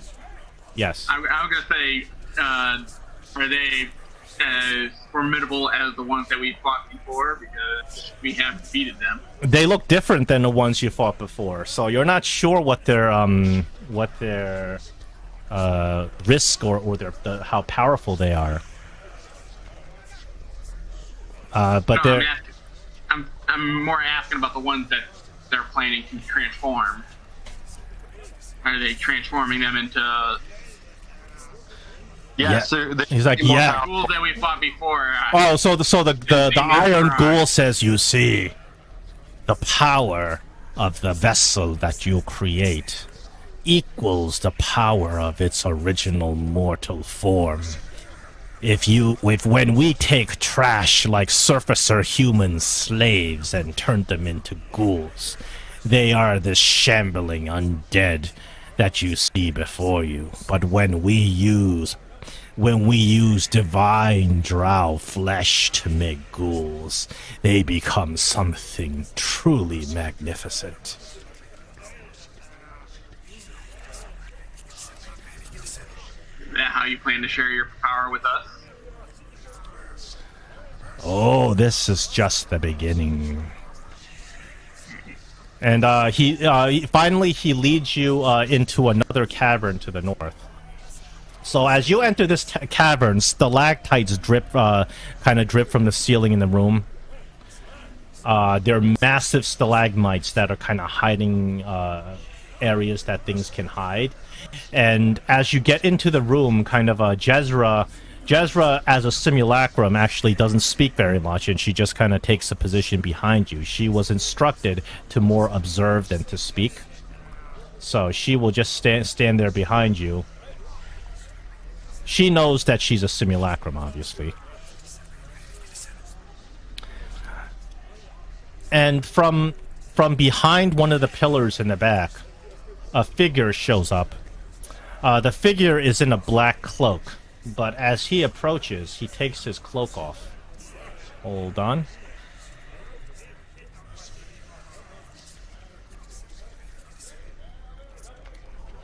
You guys are in utter shock as you see the figure turns out to be none other than the Drow male, the member of House Naerth and concubine and consort to first sister Malice, Triss Vilspar. The same man that I believe it was you, Kargus, that bested you in the cavern. He turns around the he turns around the corner with a big smile on his face, surprised to see me.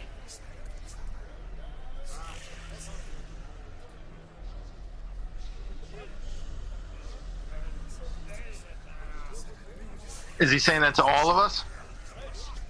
Yeah. You guys recognize him. I mean, you guys spent so much time in House Naerth. I feel like Scooby-Doo moment. So this drow, he's a male drow. He is because he is very handsome. He was highly coveted as a mate for all the female drow in the house. Now, you guys know that many good 20 or 30 years ago, he had this illicit affair with the third sister of the house. Her name was Chazelle Naerth, and here's her picture. She was said to be a very, very beautiful drow, and it seemed like he was like the most handsome drow, she was the most beautiful drow. They made a perfect couple, and because this has happened, it has made first sister Malice extremely jealous. For you don't know the circumstances, but the third sister Chazelle appears to have been banished from House Naerth some horrible fate has fallen her, and this is all behind closed doors, and they say it was the direct result of malice. Once Malice had gotten rid of the third sister, Chazelle, Malice took Triss as her own concubine. And in fact, Malice is right now pregnant with what everyone says is Triss's child. So you guys kind of walk here, did not expect to see this guy. He's a prominent member of the House Naerth. All right. Well, I'm gonna say right now, this is in character. I'm gonna say, listen, you continue this conversation with what is it, second or third sister? What is she, Jezra? Yeah. I said with either Jezra or Kargus, or second sister or Kargus. I need to use the bathroom. Where can I go? Like just to be excused so I don't interrupt this. So the Iron Ghoul tells you that you can go back to that little pit that's full of bodies, because the undead don't really use the bathroom. They're like, if you have to eliminate excrement, just go there. Okay, so I could like pee on the captives or whatever. He didn't point you towards the captives. I'm sure they wouldn't care if you did, but he points you towards the little pit of trash all the way to the south over here. Okay, I'm gonna get out of eye shot and earshot. Okay. Yeah. And I'm gonna use a 3rd level spell, sending. Okay. Okay. The range is unlimited. I can send a short message of 25 words or less to a creature with which you were familiar. Obviously, I think what's his name? The male. I think I'm familiar with him. That would work. Yeah. I'm just gonna. It says. Oh, you're talking about Triss, the guy who just showed up and surprised everybody. Yes. Okay. I'm gonna send this to him and say, within 25 words or less, right? This isn't the real Jezra. It's a simulacrum. Be careful with what you do, and I'll be coming back. Okay, so you are kind of helping him out. So everybody else, you guys look at Triss. He doesn't show any sign that he has gotten a sending message. He's keeping a game face 100%. It says that basically he can answer, I guess, telepathically as well. So if you want, I'll give you the time. So his answer, is it like, how long is his answer? It's 25 words or less. So he answers you. He says, before our deal concludes, the simulacrum must be destroyed before it can tell the real Jezra what our intentions are. And I think I'm under. Well, creature hears a message. Okay. Well, I mean, I would assume he would know that she could do like what you said too. You know what I mean? Well, you don't know if she knows of spell sending. None of you know, actually. You don't know what Jezra's spell list is. Exactly. It's possible that she knows that spell, but you don't know if she has it memorized. Yeah, the simulacrum could have basically done this immediately. So, so I mean, okay, if that's what he wants to do, then yeah. So I mean, we're on the same page, I guess. But okay, I come walking back in, say, thank you. Sorry about that. Where were we? So Triss steps forward, and he says, I apologize for all the theatrics and the hidden meanings. She says, I assure you, my intentions are to ally with you, Jezra. Jezra kind of is staring at him with like this kind of hate-filled eyes. And she steps up and she says, tell me what the meaning of this is. Are you responsible for these undead? Are you responsible for attacking your own house? And Triss says, in part, yes. He says, but you have to understand, He says, I act in a way that I must. He says, you see, I have ingratiated myself to a certain party in Arindalin. I have ingratiated myself to the leadership of the Church of Veilrune. He says, in order to gain their trust and to convince them that I am capable and able and willing, I have sent the undead to attack my own house.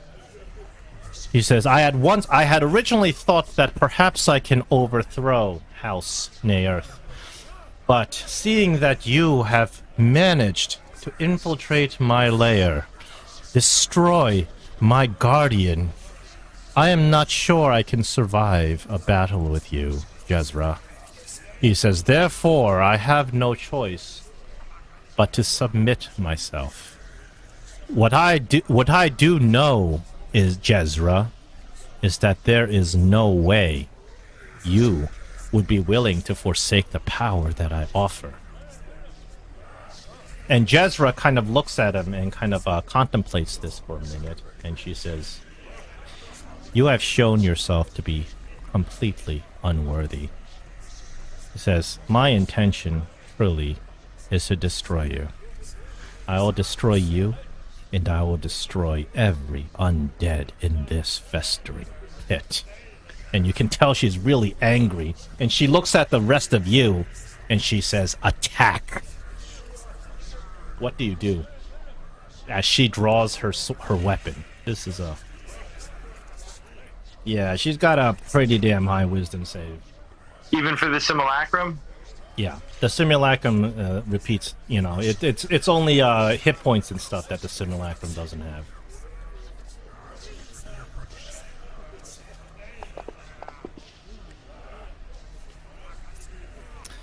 Oh, wow.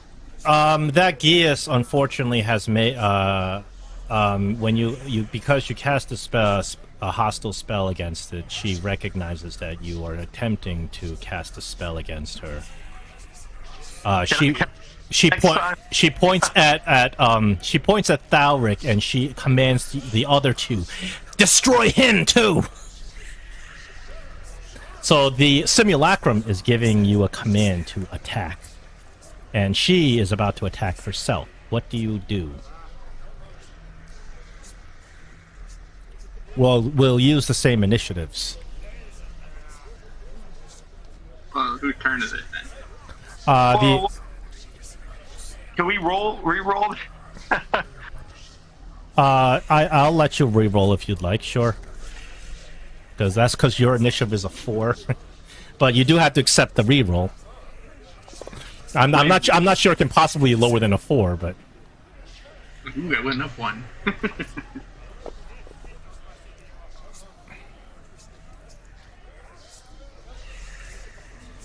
Alright. So, the minute you right after you cast GS, she immediately summons 2 creatures right before her, 2 crypt spiders. They appear spontaneously out of the air, and then Triss turns around and she says, "You must destroy the simulacrum. Make sure it doesn't escape, or else it will reveal our plans." And Triss runs up behind the crypt spider, takes out his shadow sword,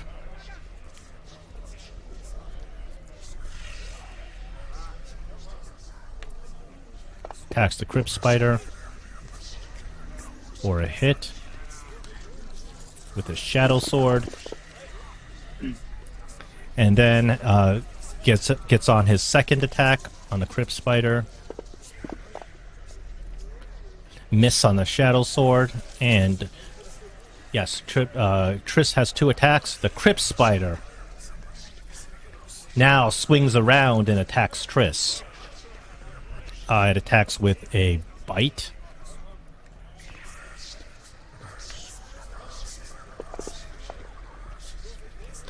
It is gonna hit Triss. Does some damage. Triss does a Constitution saving throw. He succeeds, taking only half damage with no effect. It's Jezra's turn, and Jezra's not happy. Jezra looks at you, Tharek, who tried to... she is more mad at you because of your betrayal. Just your awful, awful betrayal. She is going to cast a spell, and she's gonna slam it down on everything in the area. Insect Plague. So Insect Plague's gonna hit around here. So it's gonna catch Thalric, Triss, her own spider, and that iron ghoul. And she says, "Join me and destroy these traitor. Both these traitors."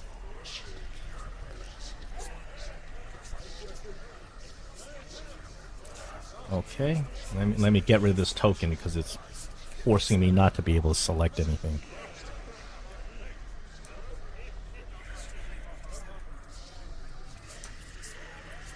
Each creature within the sphere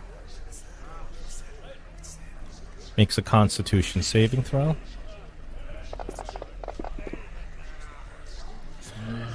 Wow, that... I'm sorry, you guys. That was horrible. Everybody fails.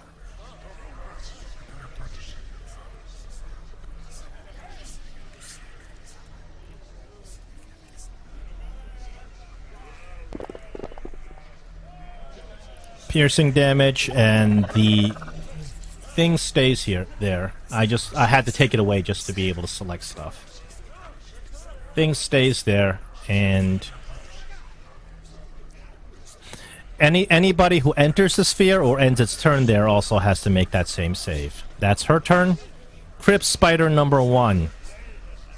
Now, because Kargis and Daga have not declared themselves which side they're on, Crypt Spider number 1 is going to go after Thalric, who has shown himself to be a traitor. He's going to try to bite Thalric.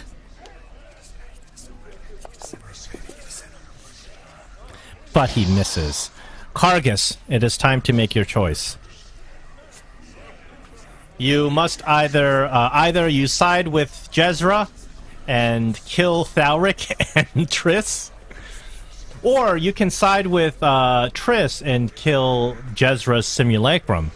This is not the real Jezra, and you don't know if the real Jezra knows about this yet. Kargis will say, "Yes, my lady, I will attack." And bonus action, I will activate Giant's Might and become larger. Okay. I guess. You're kind of out of space. You gotta, like, reposition your token. If I move there... Yeah, I guess so. What size are you? Large now? So I'm large now. So you cover 4 squares. So you're kind of like here, but here's in the middle of the pillar, so you gotta, like, be over here or something like that. And then I will attack Jezra with the longsword. Okay, so you are going to you are joining Thalric in betrayal. This was your opportunity for PvP, guys. Go ahead. Yeah, I was kind of shitting my pants a little bit. So many people want to do PvP, and I give people the opportunity, and they don't got the balls to do it. Go ahead. I think we're on the same side, though. Well, no, Kargis could choose to be completely loyal to Jezra and help her simulacrum. Were you wanting to do that, man? Yeah, I want to side with my buddy Triss over there. I know he's very powerful and everything. Yeah, siding. Came in awe with him when he beat me in battle because no one has ever done that before. So yeah, siding with Triss means taking out the simulacrum because you do not want Jezra knowing the conversation that Triss is about to have with you. Okay. I'm gonna roll a d8 because I get 1 d8 of damage. I don't think I actually have set up that way. Oh, there it is. I'll do that later.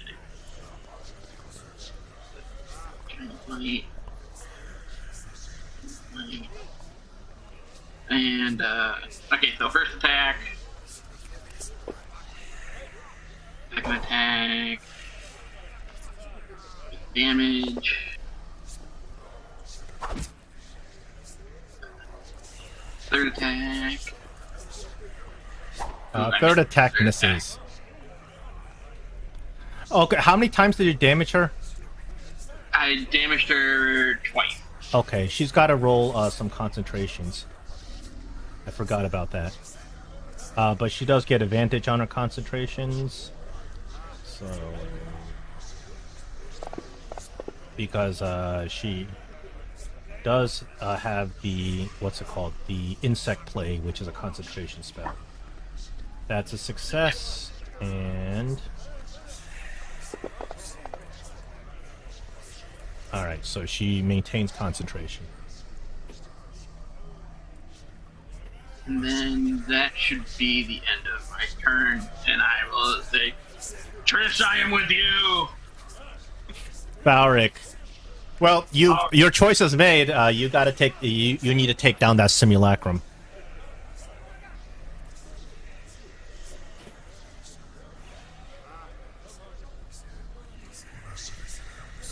What is that thing you're throwing down? What spell is this? Flame Strike? Yeah. I'm afraid if you Flame Strike, you're not going to be able to do it and not hit an ally or yourself. Well, if let me tell you what, if I cast it on myself, You will hit yourself, of course.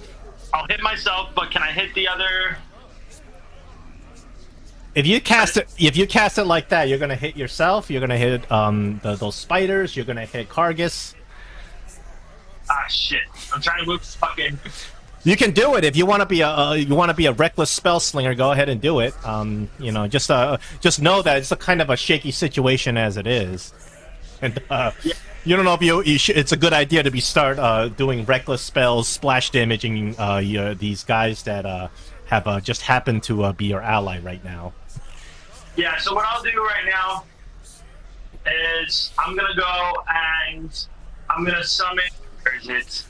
It's spiritual Reposition, bitch.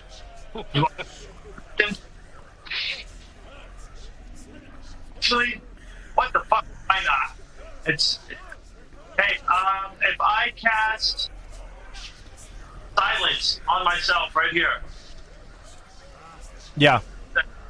that no, it doesn't stop a spell. It just okay. Yeah, I'm gonna have to just. That's essentially it. Silence won't stop the spell that's already going on, but it will prevent other verbal spells. Yeah, no, I hear you. So, all right, I'm gonna hit her. I'm just gonna swing at her. Okay. I wish you would have moved. And I can still move. So I swing with her. I want my Your half of what you're saying is breaking up. Are you moving away from the mic or something? Hello? Yes, that's better. Much better. Okay, sorry about that. Okay, so I'm gonna hit her, and I'm also going to use my Channel Divinity spell. Okay. Okay. Basically, it's Touch of Death. So when I hit her, it deals 5 plus twice my cleric level. Okay. Okay. Which that's an extra 31 points of damage right now. To whatever the damage actually is. Okay. So if I type in 31 in the modifier and just drop the damage, would that work? That would work. Okay. You should probably make an effect for it. It'll make it a lot easier. It just is, but yeah, you're right. It would work the same way as a Paladin Smite. The same kind of effect. You kill her with that. She turns into a big pile of water. Okay. There we go. She only has a very small amount of hit points. You guys silence the simulacrum. With the insect plague and the spiders? The insect plague is gone because she's dead. And the spiders? Or no? Not the spiders. The way she summoned the spiders was through a special drow power. Okay. Well, that's my turn. So you guys still got to clean up the spiders. It looks, Daga, it looks like you don't get to choose right now. So Iron Ghoul was gonna run up and kill this spider. The Iron Ghoul has a multi-attack.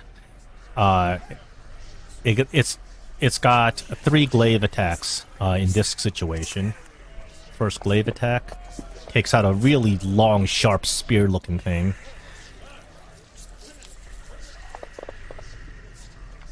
Kills it, and then it comes over here with a reach of 10, attacks the other spider with his glaive.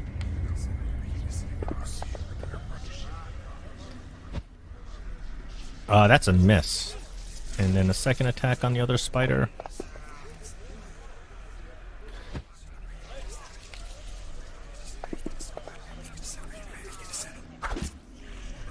Alright, Daga. Well, at this point, I'm not sure you would want to, even if you wanted to side with Jezra, you would want, I'm not sure you'd want to. You'd want to be taking on the entire board.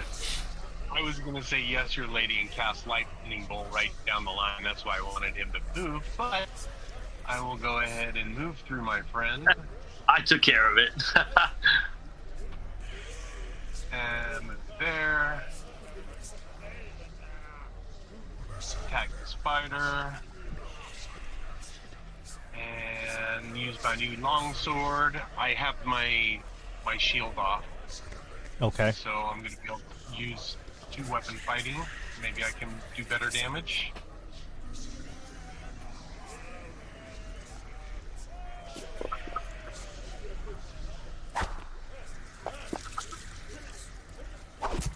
Hey, and then I'm going to use my light hammer in my offhand. Hey, I'm actually doing damage. Here we go. And then I get an offhand attack. Oh, that 20 almost came up. That actually hit. Nope, that's a miss. I'm going to burn my inspiration and re-roll that. I'm sorry, do you do that? Yeah, I can re-roll. Yeah, you gotta declare. No, in terms of inspiration, you have to declare it before you roll. You can't, like, fail a roll and then use inspiration to do another roll. Because there's other skills like the halfling luck and stuff like that that let you do that. Yeah, other DMs will allow you to re-roll with an inspiration or give yourself advantage. So that's fine. No problem. Yeah, I play advantage because I give 3 inspirations. Okay, then I'm done. Okay. Triss is gonna... I think he'll finish this up. He's just gonna swing around, take out his darkness blade. You know, this darkness blade is looking pretty powerful. You're kind of thinking, what if I had sided against him and now I could obtain this darkness blade? But he strikes this crypt spider. Shadow sword. And quickly takes care of that. And Triss takes out his blade after striking it through the spider, and he kind of runs it through a piece of cloth he picks off the ground that was part of Jezra's clothes, and he just throws it on the ground angrily, and he says, "You've made the right choice." I'm glad you got my message. He says, "I think it's about time I introduced you to Ratka." He says, "Follow me." So he just he turns around, and the simulacrum just kind of melts into a pool of water on the floor. I say, Triss, you're gonna share the power that you have to feed me. Absolutely. What was it? What was that you rolled? Just health. Oh, okay. I thought you were attacking him. What the hell? No. No. If you were, I mean, you guys just might want to just clean house and kill everyone. Just full murder hobo, which is cool. Triss, actually, first he directs you guys to this big chamber over here, and he says, "What?" He says, "Observe. And you look down at this chamber, and it's the ceiling once again is covered with these stalactites, and the floor is full of stalagmites. But as you look at it, it's a great flooded trench, a huge cavern with a flooded trench, and in the middle of the room. But the what's inside the trench does not appear to be water. It is this black ichorous material that you think has to be some sort of eldritch far realm kind of material. It laps at the edges of the trench as if something's moving it, and every once in a while you see a tentacle lash out against it. And Triss, kind of with his back towards you, just kind of explains.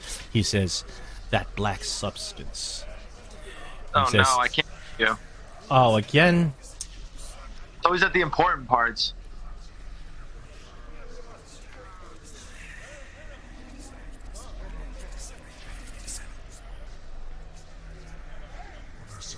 Made though. You got the description of the room, right? So it's a big cavern, and in the middle is a trench filled with this ichorous black material, some sort of eldritch stuff with tentacles and stuff coming out of it. And Triss kind of points to things going on in the room as he explains it to you, and he says, you see that black ooze. It is secreted by Radka. It is a pure necromantic substance. We dip the mortals inside the trench, and we create the most powerful ghouls. And as he says this, you see that a couple of ghoul workers kind of crawl out. So what would happen if one of us went into that? Says, you would become undead. Whether or not you will retaining the facilities of your mind depends on how powerful it is to begin with. And you see the ghoul workers come out, and they take one of the prisoners, one of those guys from the pool. It's one of the worthless surfacer humans. He says, "Look," and they hoist the human onto this rope, and they kind of draw him into the middle. And as they get to the middle, the rope becomes more and more slack, and the human says, "Oh, no, Lathander, have mercy! I cannot die like that!" And the human drowns inside this ichor. And after a few seconds, the rope gets taut, and what gets pulled up is another one of these really well-made ghouls. That just like the Iron Ghoul, he looks very well put together. His muscles are strong. He starts howling, and the ghoul gets placed onto the floor, and Triss says, "Now, totally in my control." The ghoul comes over and then bows, and Triss kind of in a chuckle continues to walk, directing you guys over. He takes you to he takes you to another small little chamber. It seems to be some sort of shrine. This cave is it's been converted to a shrine, at least. An idol of red stone sits atop a rough black altar, flanked by a pair of iron braziers. On the dais of the shrine, you see what appears to be the doll of a child. You look at it, it doesn't resemble any deity that you know of. And he says, "Radka insisted I set up this shrine. Whatever pleases her." And he continued. Who is Radka? "Oh, you're about to see." And he takes you over finally to this chamber to the south.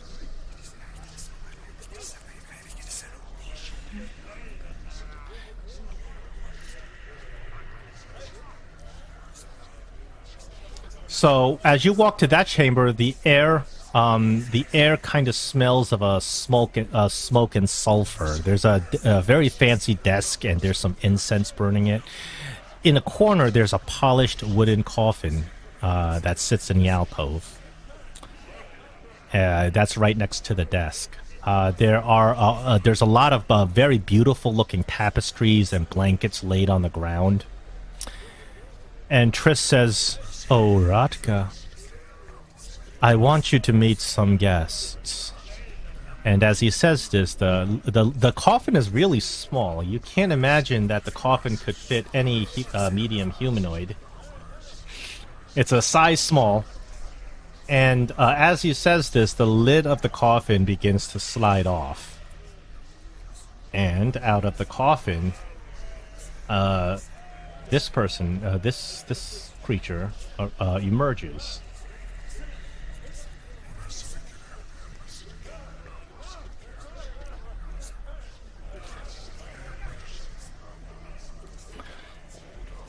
Clearly, this creature is undead.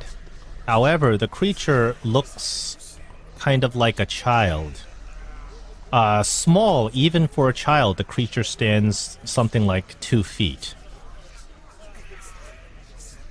Okay. Let me bring this over here. My tokens are lagging. I don't even know why.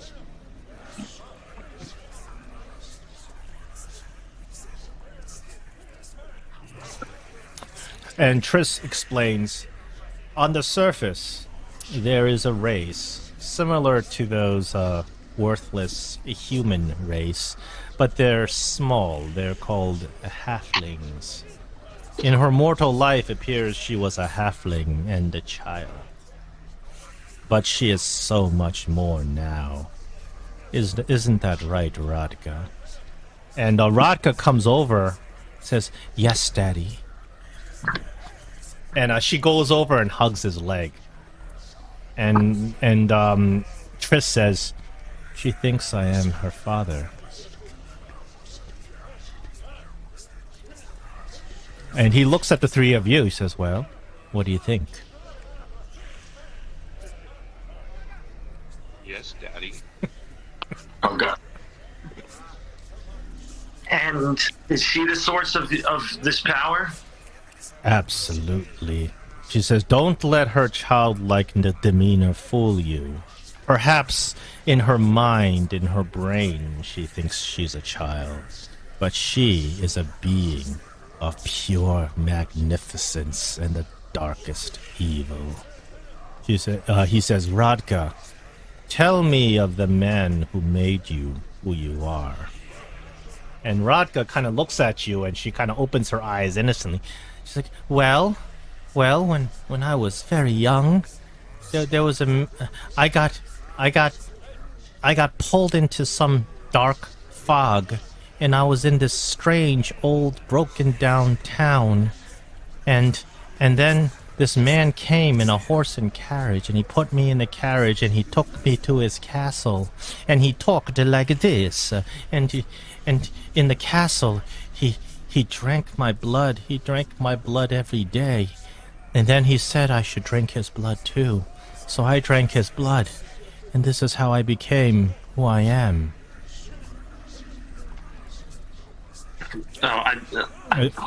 So Triss repeats, a powerful demon vampire lord. And what is the name of this demon lord? Von Zarovic Strad. And we would know this or no, like who that is or no? Probably. If some of you who've been on the surface maybe have known, if you have a very high history, you don't have to roll a check. If your history is above 16 on the base, you probably would know. But this is a kind of very obscure lore. It's a Curse of Strahd kind of lore. He says, you see, her connection to the undead is beyond any connection we can achieve with simple magic. He says, no, this is a true sharing of being, a true hive consciousness. All the undead will listen to her. They will protect her. They will be as she is. He says she is the ultimate power in the underdark. Control her and you can defeat House Naerth and anyone else that stands in your way. He says, well, I did tell the truth. He says, I am allied with the Church of Bewildering. He says, we oppose House Naerth, but I'm sure if you think about it, I look at the three of you. None of you are Drow. All of you are males. He says, what could Lolth possibly have to offer you? In House Vaedrun, we believe in a world where power is achieved not through what is between your legs, but your talent, your raw merit. He says, and that is the society we will create in Arindalin, if you agree with me. He says, we are very vulnerable, Radka and I, here, while she gathers her power and builds the ghoulish legions. He says, we had not anticipated that the Drow would break our defenses so quickly. I do not think I could even survive a battle with all of you, but I knew that you would see things my way. Well, we are partially to blame for breaking those defenses. Obviously, those allegiances have shifted, but what do you necessarily gain from this? I gain access to House Naerth and the ability to... Oh, I am but a concubine. I have not proven myself in battle. The only thing I've proven myself is in the bedchambers. All I am is a piece of meat to the House Naerth. He says, but you've proven yourself by ridding the undead scourge that has been dwindling their numbers, and he looks at you conspiratorially. And by delivering the source of power to Jezra herself. And he turns to Radka. He says, as we have discussed, Radka, will you go with them? And Radka says, anything, Daddy. And Triss takes out of his pocket a slave collar. And he says, he hands it to Radka. He says, put it on. And Radka says, ooh, shiny. And she puts the slave collar on. Triss says, you will present Radka to Jezra as a prize. That Jezra, knowing her power, would not just kill her. She would use her to overthrow Malice. And how does this work in our favor? You see, in the House of the Drow, Lolth's favor is extremely fickle. Lolth favors whoever is in power, and if someone else achieves power through whatever means, it shows that they are stronger, and Lolth's favor will shift to them. No matron can hold a Drow house without Lolth's favor. If you deliver power of this magnitude to Jezra, she will win Lolth's favor. Winning Lolth's favor will allow her to destroy Malice. And once Malice is destroyed, she will want more. She will want to destroy the matron mother herself. The chaos that ensues in a civil war of that magnitude will allow us to destroy House Naerth once and for all. Well, why don't we just kill Jezra and use our ghoul army to get in? It will take another 100 years to build the forces necessary to attack Arindalin itself. I had thought to wait that long, but now I see another opportunity has presented itself with you. You see, a ghoul army must be obtained through mortal beings. We capture as many mortals as we can, but we cannot obtain that many mortals in such a short time. Once we rule Arindalin, we can organize Drow parties to raid the surface, capture surfacer villages, and our army will be infinite. So your little dippy dip that's in the other room, does that have to remain here, or can that be relocated to another area? It can be, but it's a long, arduous process. It has taken the last 500 years for Rodka to secrete that much as it is. You, but okay.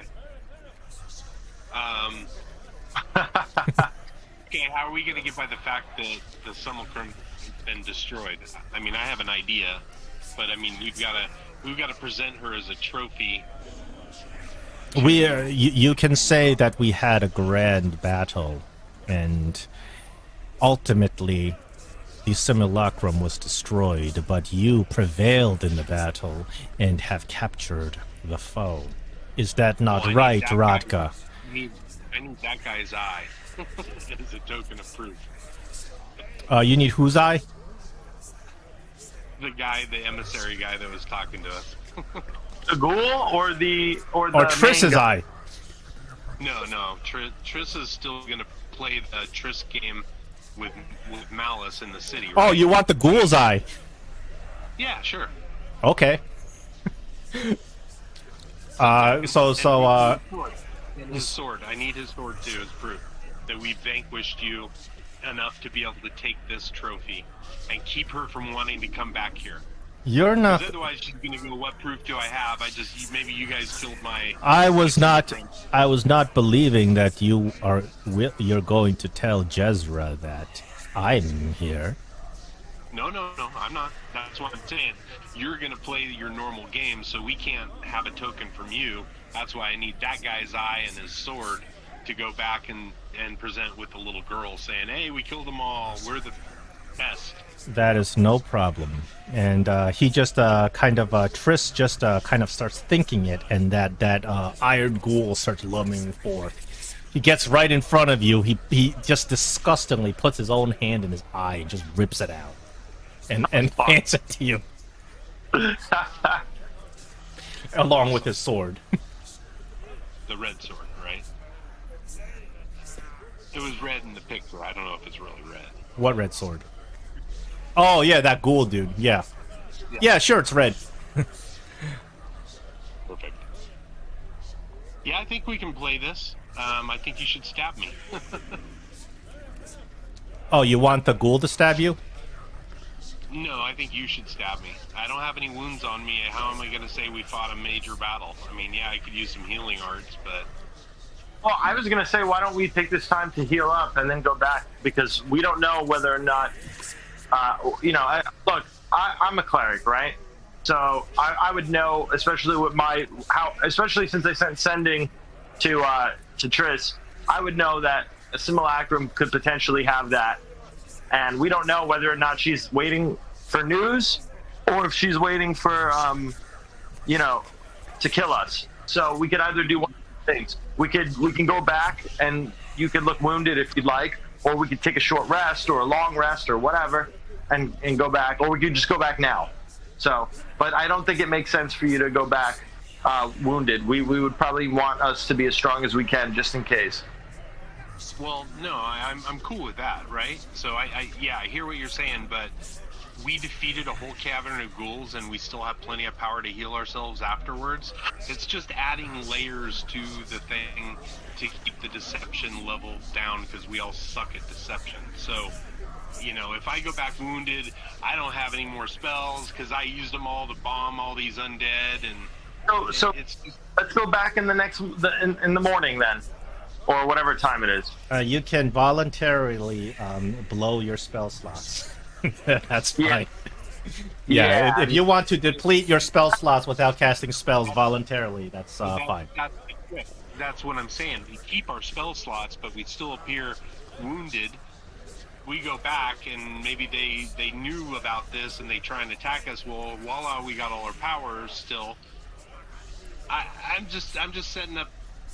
Well, they're not going thinking it, but I think if we go back, it could go either really bad or really good. That's about it. They're not going to know if we have our spell powers. I mean, on the flip side of things, I can go and I can use what is it? Commune, and I can ask my deity if she's onto us and some other things, if you'd like. Probably wouldn't be a bad idea, but yeah. And Trish, do you mind giving me an area of privacy so I can contact my deity? Not Can I go? not at all. Okay, I'll be back, and I'm gonna walk up here, and I'm gonna cast Commune.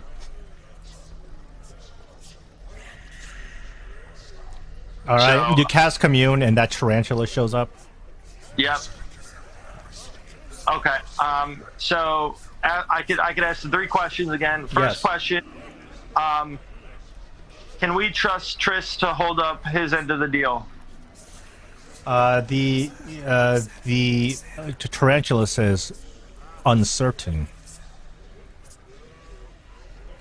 which means it can go both ways. Yep. Yep. Does Jezra know of our deceit and treachery? Your avatar says no. Okay. You're good there. And shit. Okay.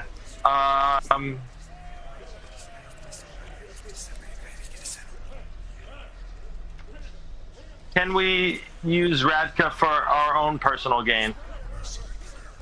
The avatar says uncertain. Okay. And obviously, this was in private, correct? Like, I don't have to be saying this out loud. Well, you don't know if there's like some ghouls or something listening in, but you don't see anybody. Okay. Well, I mean, I'd be able to see, I would imagine. I'm in a pretty good area, but yeah. Okay. And that's my question. So I'm going to come down and I'm going to say, all right, so I have more, questions unanswered, but I do know for sure Jezra does not know of our treachery. So we should be good to go back. Triss, I need to know what is Rada going to do for Jezra to make her convince her to overthrow Malice? It says- so forth? What power? You must make Jezra understand how powerful Radka is. Once she understands, she will know that possessing this power will win her the favor of Lolth. I have been with the Drow for 1,000 years. I know exactly how they think. So what can we tell her power-wise? What do you know that what? Tell her the truth. Radka is Radka possesses the divine essence of a demon. One of the strongest demons in the multiverse. And will Radka listen to Jezra? Will she listen to us? How will this work? Radka will play the part. She will pretend to be enslaved. She will listen to Jezra's commands until the moment is right. And when the moment is right, she will summon the entirety of the undead. And just so we're on the same page, if she can do that, I would assume she can handle herself to a certain extent. We shouldn't have to worry in case Jezra goes apeshit. She only resembles a child, but there are rituals to killing a vampire lord. Simply destroying her body, severing her limbs, burning her will not destroy her. And Radka, my darling, and he pets her on the head, feels no pain. Okay. So I'm ready to go back if you two are. Well, 3, and then I look at Radka. Radka, Who are we saying we defeated and somehow obtained Radka as slave? Radka will say that she was acting on her own. Right, Radka? And she says, I was acting on my own. Okay. And then how are we saying we made her ours. By destroying her in combat, threatening to kill her, and in the final plea, she begged for her life and agreed to be your slave.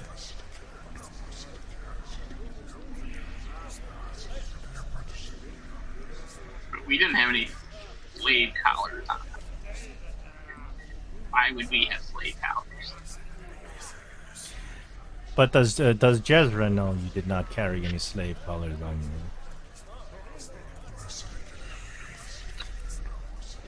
True.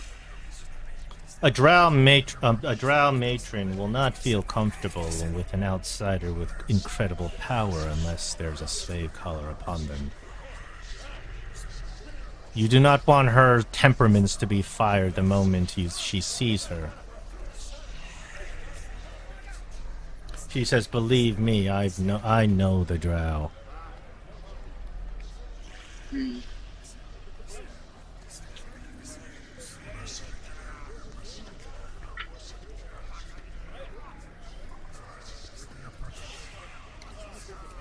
Okay, guys, what is our story here? We're gonna say that we almost killed this Rodka, who ended up destroying Simulacrum. Oh, she looks at you and now- she says, "I destroyed that simulacrum." She just repeats what you say, Rodka.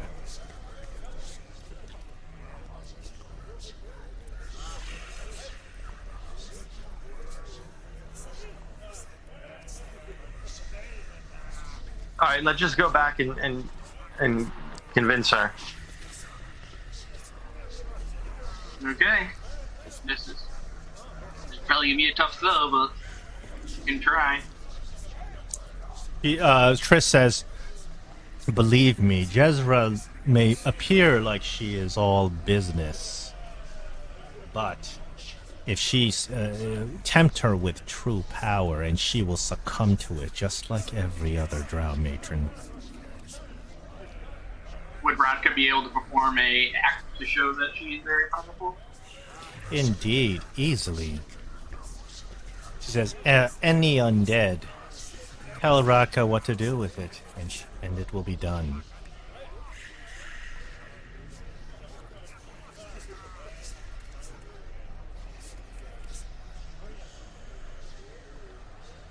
I would say that we at least bring a ghoul or two with us to show that she is controlling it. So he says, "I have a better idea." Triss kind of you see kind of like pushes his fingers to his head, and he starts thinking like he's controlling some ghouls. And from right behind you guys see those two drow that were previously captured from the house Naerth. They have now been transformed into ghouls, and they're very powerful looking ghouls. They are tall. They have these long, sharp, poisonous-looking claws, and they're walking on all fours. And they both climb over. And they kind of sit there at attention, squatting down like dogs. And Triss says, "These were once Jezra's drow. They were once part of a raiding party, but show her what has become of them. Show her the power that Rodka has commanded, and let her know that this power can be hers."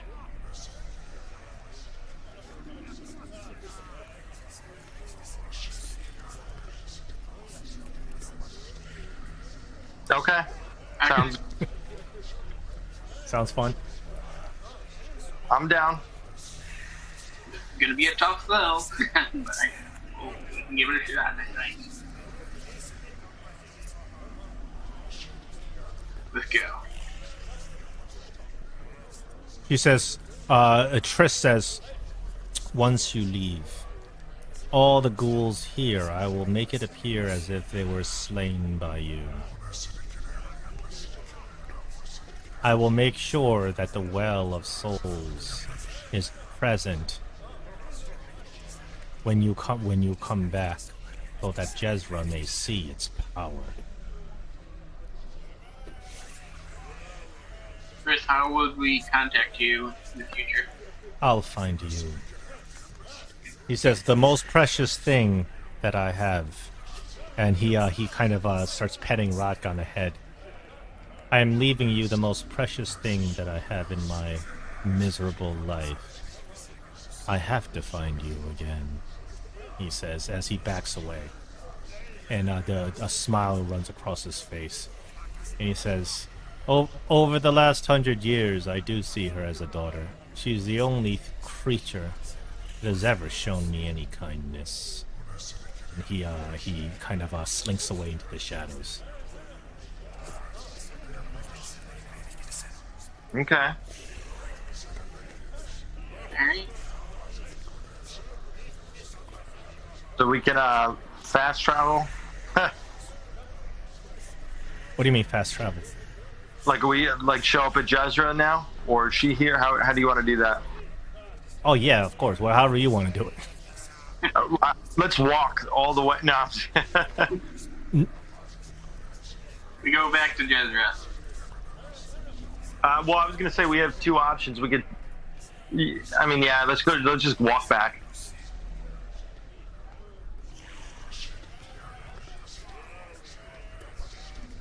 Yeah, it wasn't. Well, it's not really that long of a walk to go back. No, I mean, do you want us to physically move our tokens to back to where they Oh were? no! Don't. It's just a map is only a representation of what's going on in the game. It's just See, this is the problem. This is why I'm running our game Theater of their Minds. People just get so married to the combat map. I was thinking of using sending again, but I was like, I don't want to blow through another spell slot. So. Well, you want to give have Triss give Triss some time because he's gonna set up this whole place to look like you guys came through and slew all the ghouls. Yeah. So you guys have Rodka in tow and you kind of attach a chain to her slave collar and she just follows you, no problem. She appears to be excellent at her skills of lying, deception, and appearing like something she's not. She seems like there's absolutely, it's really difficult to actually tell her intentions. There's something just completely non-personal about her. Like when you look at her, it's almost like a robot. Can I talk to her? Sure. On the way back? Yeah, you can talk to her. What do you want to say? So, Rodka, you mentioned this being named Strahd, right? Yes, my original master. And where is he? He's in a plain far away, in a land called Barovia. Some say that he was slain by a bunch of adventurers. But you do not slay a god of a plane. For the god is the plane, and he will always exist and always be reborn. Is there any way for him to come here? I do not know what his abilities are, but I do know that his power one day will be mine. Well, I see. Well, that must be nice. She giggles like a little girl, but her eyes remain wide open, staring. That's all. That's all I wanted to ask. All right, so the four of you make it back to Jezra, and Jezra is absolutely just taken aback when you show up with Vodka. And Jezra looks at all three of you, and of course, at this point, Larry is there too, and also your brother's there. Durak is there. Yeah. They're there protecting her, and she says, "Will you explain yourself? Where is my simulacrum?" Well, we got into a huge battle, and unfortunately, it didn't make it. However, we won, as you can see, and we have this being here. And I think you want to talk to her. This is the answer to all our problems, to your problems, my lady. My problems. This is my problem. If you're saying that this being is the origin of this undead, we need to destroy her now. I think you should consider using this being to your advantage. How so? Well, she can control all these undead. In fact, she can create them. And, I mean, we've captured her. She does whatever we're telling her now. Well, obviously, we're giving her to you, my lady, but if you had this power, I believe you could use this to your advantage and increase your standing. And essentially, that'd be enough for us. We would be going up with you, and we'd be able to help further you on your path to glory. She when you say about when you start going to the bit about her using this being in her power, and she kind of sparks up for a minute, but then she goes back to her kind of suspicious look. She kind of starts eyeing this creature up and down, and she says this creature has led to the death of dozens of soldiers of House Naerth. Says the enormous risk that I would take to have her to become more powerful can backfire and destroy me. She looks at you and she's like, "Tell me, how much power does this creature actually have?" She says, I sense incredible divine energy in her. And she's kind of examining Radka.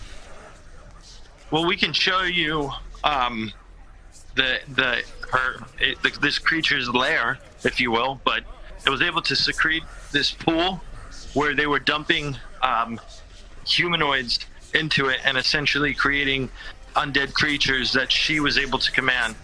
Like I said, though, once we were able to subdue her and control her, we also controlled the undead. As you can see, these ghouls here. You said we had ghouls, correct? Yeah, you have those two drow ghouls following. Yep. As you can see, these creatures here aren't attacking us. They're essentially doing whatever we tell it to do. They used to be proud drow of the House Naerth, and now they are abominations. And she kind of looks these ghouls over. She's like, Tyrus, this was Tyrus. Look what they've done to you. Look, this spits an image of Lolth. But she says, but you have something to show me. Yes. And she actually follows you guys back into the cavern. And when the entire like drow war party, including including Larry and everybody else, when you actually go back there, even though it's only been like a good an hour or so, you walk in there and you see ghoul bodies everywhere. There's ghouls eviscerated, splashed on the ground, and Jezra walks around looking approvingly, like she's convinced that you guys have been able to kill all these ghouls. She's actually has a bit of a smile on her face as she's looking at the carnage that you guys have wrought. And you guys take her to the inner chamber, and you show her that the pool of Icarus black tentacles. And she seems kind of convinced, but then she turns to the three of you and she says, "How do you know this power can be controlled?" Radka steps up and says, "I'll do whatever you say." She said, she looks at Radka. She says, "We are trusting an incredibly powerful being of great darkness and evil." She says, "What?" She says, "How can you guarantee that we can control this?" She kind of looks at you. This is hand on head right here, like not in the game, but is that collar? Anybody? Yes, the collar's on her. The collar's on her. Yeah. Is that collar? Isn't that essentially like a kill collar? It is a kill collar, but Jezra, recognizing that this creature's pretty powerful, is not even convinced that this will control her. To which I'll just say, Jezra, it's a gamble whether you want to take power or leave it behind. And you want to control it. I mean, if you want a chance to achieve the power that you want and become as strong as you think you can possibly handle, I think this is an option that can only work in your favor. Okay. Now we have a skill challenge. So the players that participated in convincing Jezra, that is Daga. You kind of remained a little quiet, I guess. Remember, I told you what my ultimate goal is. I'm playing. Yeah, you're gonna see who. All right. So if Jezra turns on these two, maybe you might actually join her side. All right. So. This skill challenge is going to involve both of you get persuasion rolls, both Kargas and Thalrig. You both get persuasion rolls because of the actions you've taken, because of what you've done, what you've shown her, and because of being able to show her that you've destroyed all of these ghouls, making sure the questions that you've asked Triss to make sure that she understands the power. You both get advantage on this extremely difficult check. Can I get like triple one? You get triple advantage? 5th edition specifies there is no such thing as double advantage. There's only advantage, disadvantage, or regular. I will give Flash of Genius to Power. Alright, so these are persuasion checks. Unless you want to try a different skill, I'm open to that. I don't know how you would manage to do a different skill. Animal handling? I don't know. Smithing tools.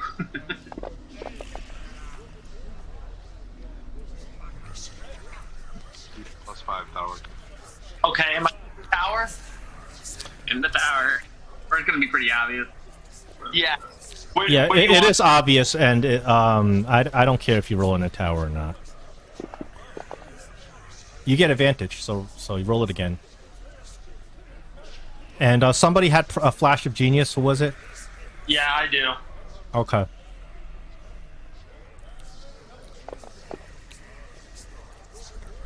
Holy fuck. Oh, Good well. thing you did most of the talking. Well, And did, you guys are lucky that Kargas's role has covered up for Thalric's terrible, god awful rolls, even with advantage. So Jezra looks like she's a little bit torn.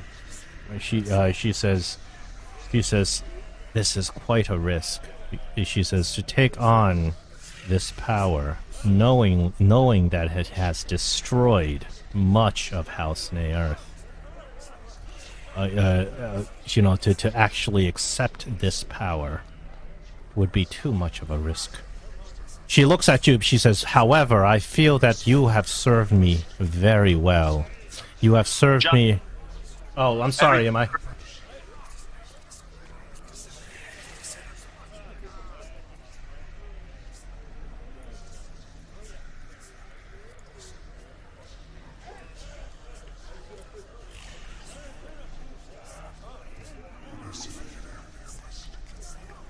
So, because of... Hello? yep, we hear you. Okay.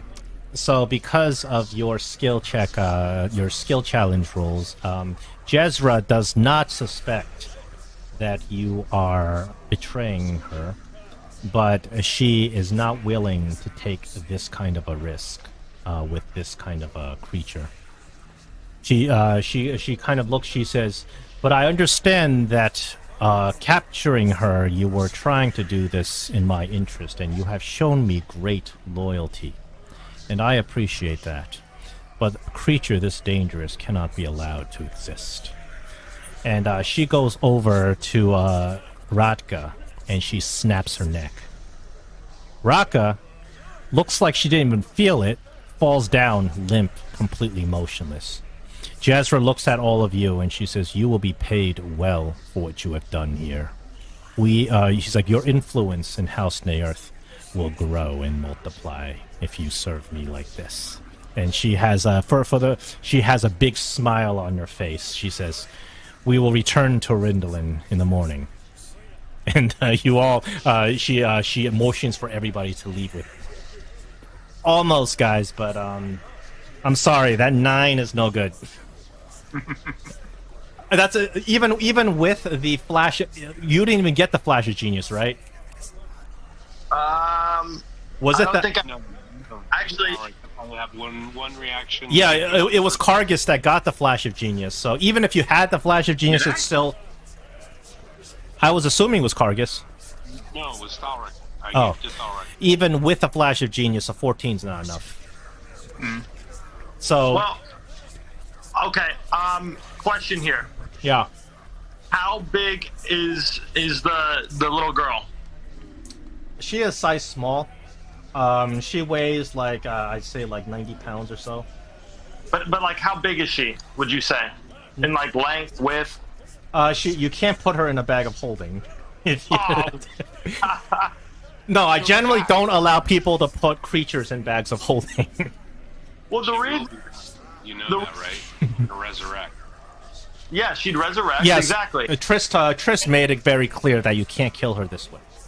No, So I'm not- she's yeah. Jezza's gonna come knocking on our doors and go, you guys were right.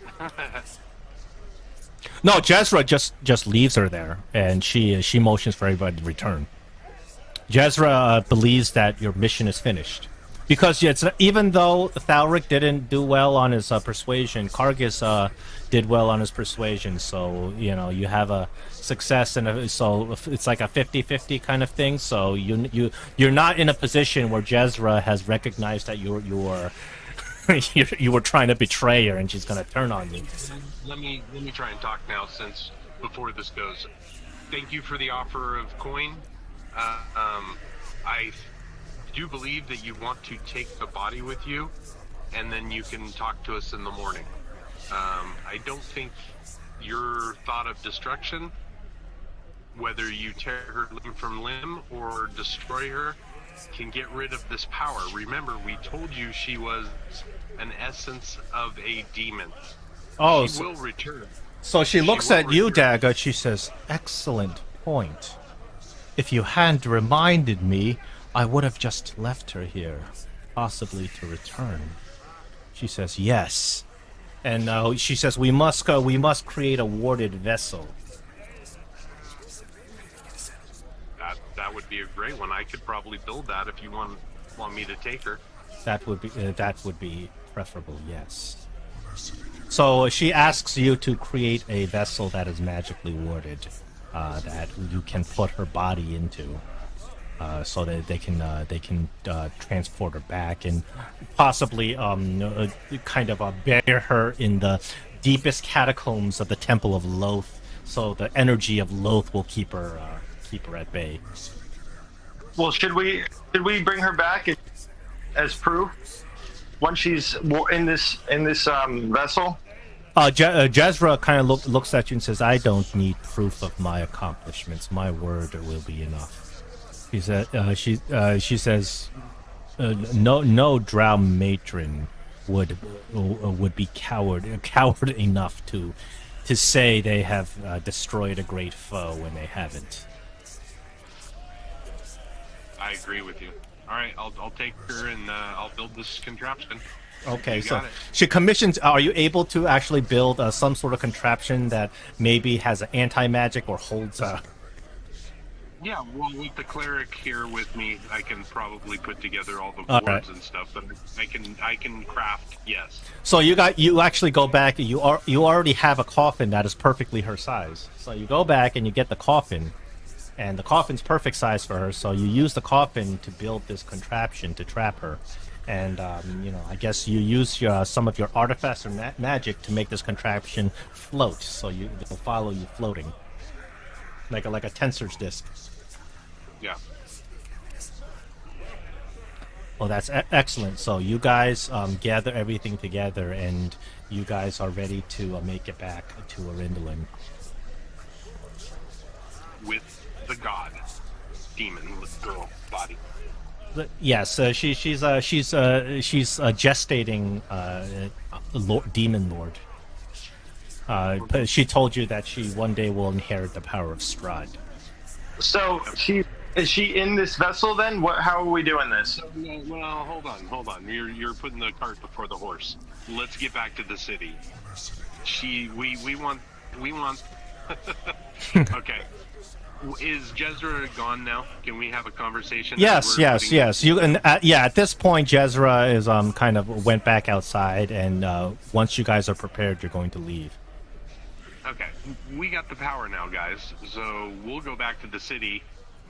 This little thing is gonna find a way to. It's a cancer. It's a malignancy. It's gonna grow within House Naerth in some way, and we're gonna be there. And whether I at the end go, hey, I created this and she's too powerful for it. Yeah, see, you should have listened to us. Or however we want to go that way, that's fine. But we have at least a week's time to let her gestate and read whatever she's going to do to come back to power while I work on this fucking whatever, you know. I don't think she's dead right now is what I'm saying. I think she could move if she wanted to. Yeah, let's pretend like she can't move. Thalric, you get a sending message in your head. From it comes from Triss, and the sending message tells you that Radka has been temporarily has suffered a temporary death. Unfortunately, this will activate our second guardian, and there is no way I can stop it. Watch out as you leave the tavern. That's what the message says. Okie So I'm gonna repeat that to obviously the party, and I think what we should do is, depending on how strong this guardian is, maybe we should use this to our advantage. How shall you use it to your advantage? What are you thinking? Well, the way I'm looking at this right now, and you tell me, Daga, Kargas, if you think there's a benefit of keeping Jezra alive, but you know, with the Guardian and all three of us, and I mean, she used some of her magic too to come up with the simulacrum. Like, she's not 100% at the moment, you know. With our forces, we might be able to overwhelm her. Otherwise, we're gonna have to fight our way out of here once again, and then still somehow have a way for Radka to essentially be around in this area. Yes, you can turn on Jezra now if you'd like to, but I do warn you, if Jezra's dead, I don't know where if you want to even go if you want to go back to the Drow City at all. If Jezra's dead, we're not going back. Yeah, if Jezra dies, I may have to rewrite the plot. Okay. No, I'm okay. I'm not going to stop you from doing what you want to do if you want to fight Jezra. I'm just looking at a way of saying, why don't we say we brought Radka back into the city or wherever into this vessel, but not actually have her in a vessel, or we don't actually put a strong enough ward on the vessel to keep her in there. If that's what I'm saying, I can put something else on the vessel. That way, when it opens, it essentially fucks up whoever's around it. But and maybe she'll sense the magic on it, not knowing what it does, but it'll be a high enough spell where she'll think that, okay, we did our job, if that makes sense. She doesn't care. She said, I don't need proof. She believes we're going to do whatever. So we'll just take her back to the city and I'll pretend to work on a sarcophagus. And then we can talk to Malice, maybe. Malice might like to have this powerful weapon. Or maybe the third sister, or you know what I'm saying? The third sister has been missing for a long time. And Malice, yes, it is true. Malice absolutely would love to have this power. Malice is different from Jezra. You know Malice to be someone who is completely sadistic and unhinged. She sacrifices people to Lolth for no reason, just to watch them suffer. She loves turning people into driders. She loves flaying people and watching and giggling and bathing in their blood. That's the kind of personality Malice is. So she's a little unpredictable. How are we going to get Radka into the city with Jezra? It's not like, even if Jezra wasn't there, it's not like we could just waltz in with a dead little girl. You know what I'm saying? We have to figure out a way to bring her in. No, Jezra wants us to bring her. who wants us to bring her in and make the sarcophagus, and then she'll. Yes, go to you the convinced Daga. You brought up the fact that Radka may be so powerful that just snapping her neck is not going to kill her. So you convinced her that you need to keep her body, and you probably need to ward it in the deepest catacombs of Lolth. Yeah. So I mean, Those catacombs. hold on a second. It's not about Jezra or necessarily, or it's not about whatever. The girl is just the cancer. Once we get her inserted, she'll work her own little magics and do what she needs to take control of whatever to bring down the house. It doesn't matter how we do it, I don't think. I think Jezra was just the most convenient MacGuffin to get there. No, yeah, I'm on board with that. I'm just saying, are the catacombs in the city of that place, or The catacombs are beneath the Temple of Lolth, which is controlled by House Naerth. okay? So that's what I'm saying. So then, that I guess there was a miscommunication. As long as we're all on board with that, and like as long as we can bring her in, I'm okay with that. That's fine. But Jezra is Triss has given you a warning. When you try to leave the Soul Rivener Caverns, the second Guardian, now that Radka has been temporarily killed, the second Guardian will attack. And he can't stop it. So he's giving you a warning. And how many people are out here? How many people are in her war party? She has 4 guards with her. In addition to that, you have Larry with you, and of course your brother Durak, even though their players are not present. But obviously, whenever things happen, obviously if the players are not present, they're not going to participate in combat. I'll find a reason. Like Durak got drunk and just fell asleep. Or something. Or they got ahead of us and the Guardian attacks us. Exactly. And when the Drow party moves, it is expected that everybody moves ahead and Jezra stays behind and she's the last to move. Because you're supposed to incur danger first. So even when you return, you're going to be ahead of her. Well, what I was gonna say is, can I just teleport us 3 and Jezra and Radka back? Well, what is your teleportation abilities? Word of recall. You and up to 5 willing creatures within 5 feet of you instantly teleport to a previously designated sanctuary. You and any creatures that teleport will appear in nearest unoccupied space to the spot you designated when you prepared your sanctuary. If you cast this spell without preparing the sanctuary, the spell has no effect. I would assume, since I chose this as one of my spells, I mean, I don't know if you'd want me to recall this differently or say, hey, like when we get back, I have to do that. But I've been holding on this one for a little bit as a spell, just in case shit got too real, to go back to the city. You know what I'm saying? You want to try to cast that spell? You can go in and try. And Jezra says, why do we need to cast that spell? She kind of just looks a little curious. She says, planar teleportation always incurs some sort of risk. Sometimes we encounter a wayward planar travelers, get Yankee and whatnot. It seems like the path back is fairly clear. She asks you, but she's she's kind of listening to your reasoning. I say I agree, Jezra. Okay, then I just sense something ominous coming, but if you insist, we'll go this way.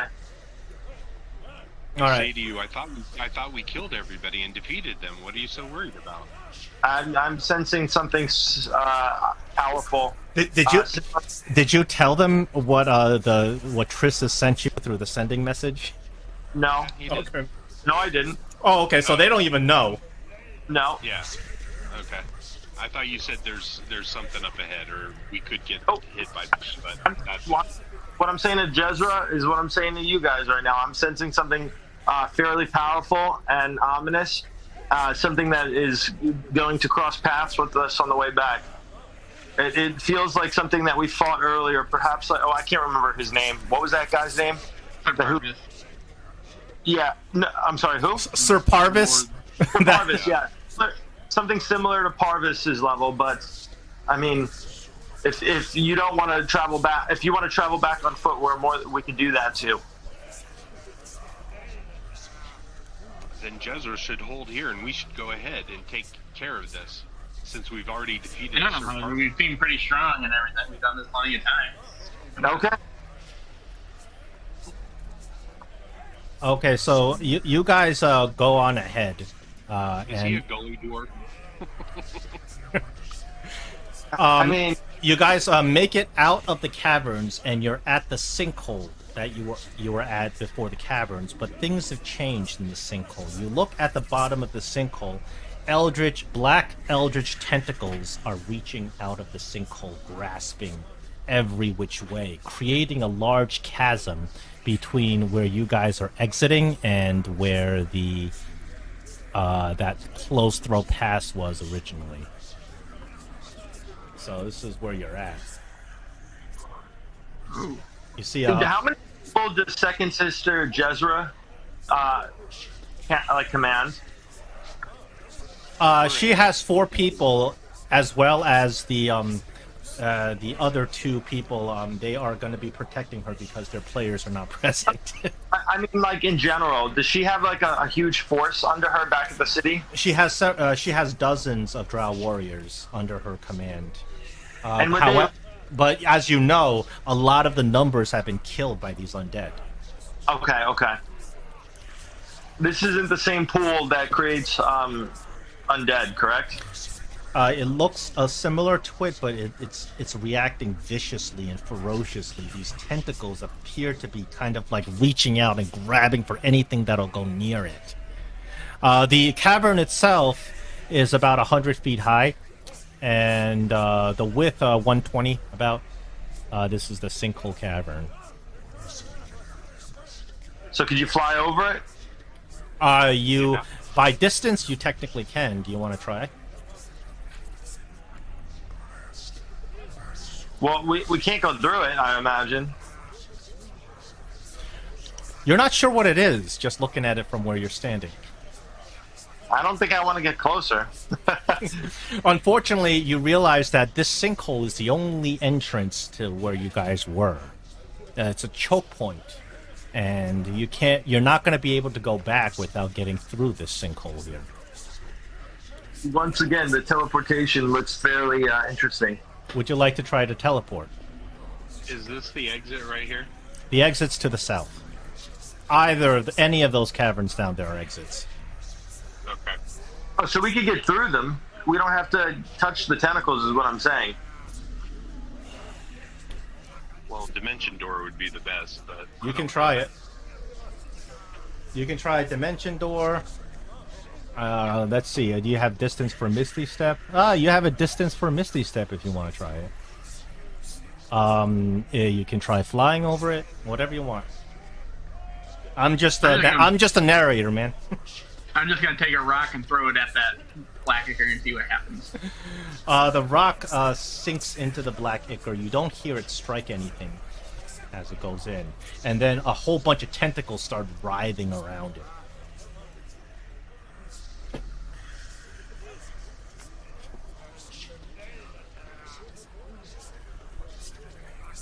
You know, I'm curious. Okay. What do you want to do? Well, this is a curious situation, yeah.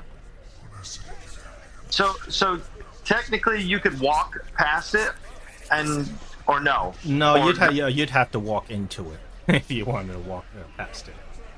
How would you rule this? Let me see. Let me see if I can drop it in.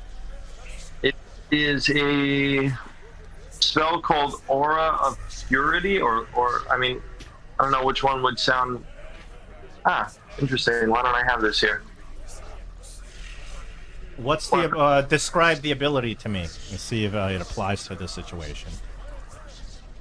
Let me take Rotka out of the combat tracker. I'm assuming this is necrotic energy and stuff like that. You don't know. You have. It looks like it could be. You have no idea just by looking at it. You're gonna have to get closer and then check it out. No, I don't know if this would work because it just auras. It doesn't say that it would act on that. But I'm checking the spell list I have. seeing what would kind of Yeah, work for check all your spells and your abilities.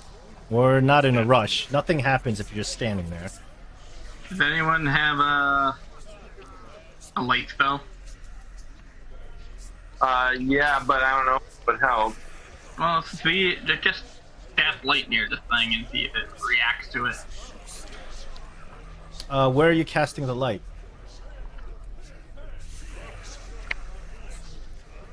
Cast it on a rock and throw it in there. You cast light on a rock and you throw it Oh, inside. I can't cast it. Oh, I'm asking okay. someone else if they can. So you hand him the rock and he casts light on it, and you take the lit rock and you throw it inside these tentacles. The tentacles do not retreat from the light. In fact, the light lights up the tentacles, and as it flows down, you realize that the writhing mass of tentacles completely obscure anything as the light kind of goes down, and the rock kind of gets absorbed in there somehow, and you guys see that there appears to be still a light spell all going off, but you can't see it because it's obscured by an innumerable amount of writhing tentacles. Okay, I'm gonna try something. Yeah.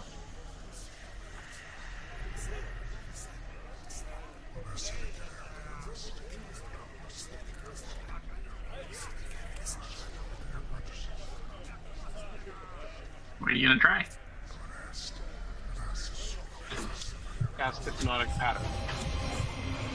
You cast Hypnotic Pattern on the tentacles. It has absolutely no effect. Okay. And then the light just disappears. So we can't tell what type of energy this is. You can go get a little closer and take a closer look at it. You guys are a good 30 feet away from it. Why do I feel like 25 feet something? All right, from your distance, I will allow you an Arcana check with disadvantage. Whoever's got the highest Arcana, you can roll it. 0. That's probably me. I'm plus 15. You want guide?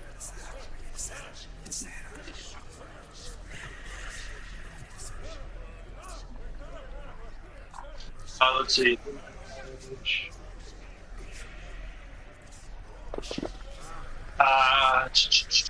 Wow, that's pretty good. That's the lowest. That is pretty good. Even with disadvantage, that is pretty damn good. Okay, you realize as you kind of study the tentacles and study the magical patterns around the tentacles, you realize that when there is some sort of magic near the tentacles seem to just absorb it like it has some sort of gravitational force.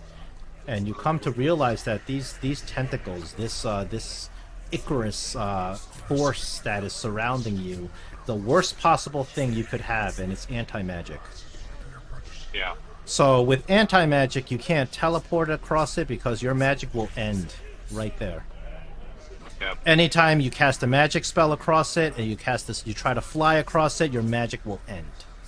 So you're kind of this is a troubling situation with anti-magic. And what happens to our magical weapons on us? If you enter the anti-magic field, your magical weapons go limp. Your magical infusions go limp. You lose just about everything. Does it stay limp? It only if you stay in the anti-magic field. Okay, The anti-magic field suppresses magic. It doesn't get rid of it entirely. However, if you're holding concentration on a spell and you walk into an anti-magic field, your concentration automatically ends. Yeah. That makes sense. And you have to recast the spell. So this is a very dangerous situation, because all of your high-level skills and abilities depend somewhat on magic. Even fighters depend on having magical weapons. So to be kind of walking through anti-magic is one of the most dangerous things you can do. Well, I would say the playing field is leveled though, because if we were to fight anything within that field, they would also have no access to magic. Yes, there is truth to that. But not So, I mean- not everything needs magic. I guess we'll step forward to close to the tentacle. All right, Kargis, you step forward, and the being from below. Now you incur the being from the below arises out of it. You take a look into the tentacles, and through the tentacles arises a bulbous, a barren sphere of flesh. It hovers, bobbling a few feet off the ground. Although there's no magic that can exist in an anti-magic field, it appears that the tentacles themselves are propping this bulbous sphere out of the ground. Its oblong form is dominated by a single, unblinking eye with a vertical pupil and a hideous maw brimming with jagged teeth, which opens so wide it almost bisects the entire creature's corpulent form. The creature has no limbs. Instead, it has an innumerable amount of tentacles, each of which are topped with unblinking eyeballs. Well, what creature are we talking about? For inspiration, what are we talking about? Beholder. Yes,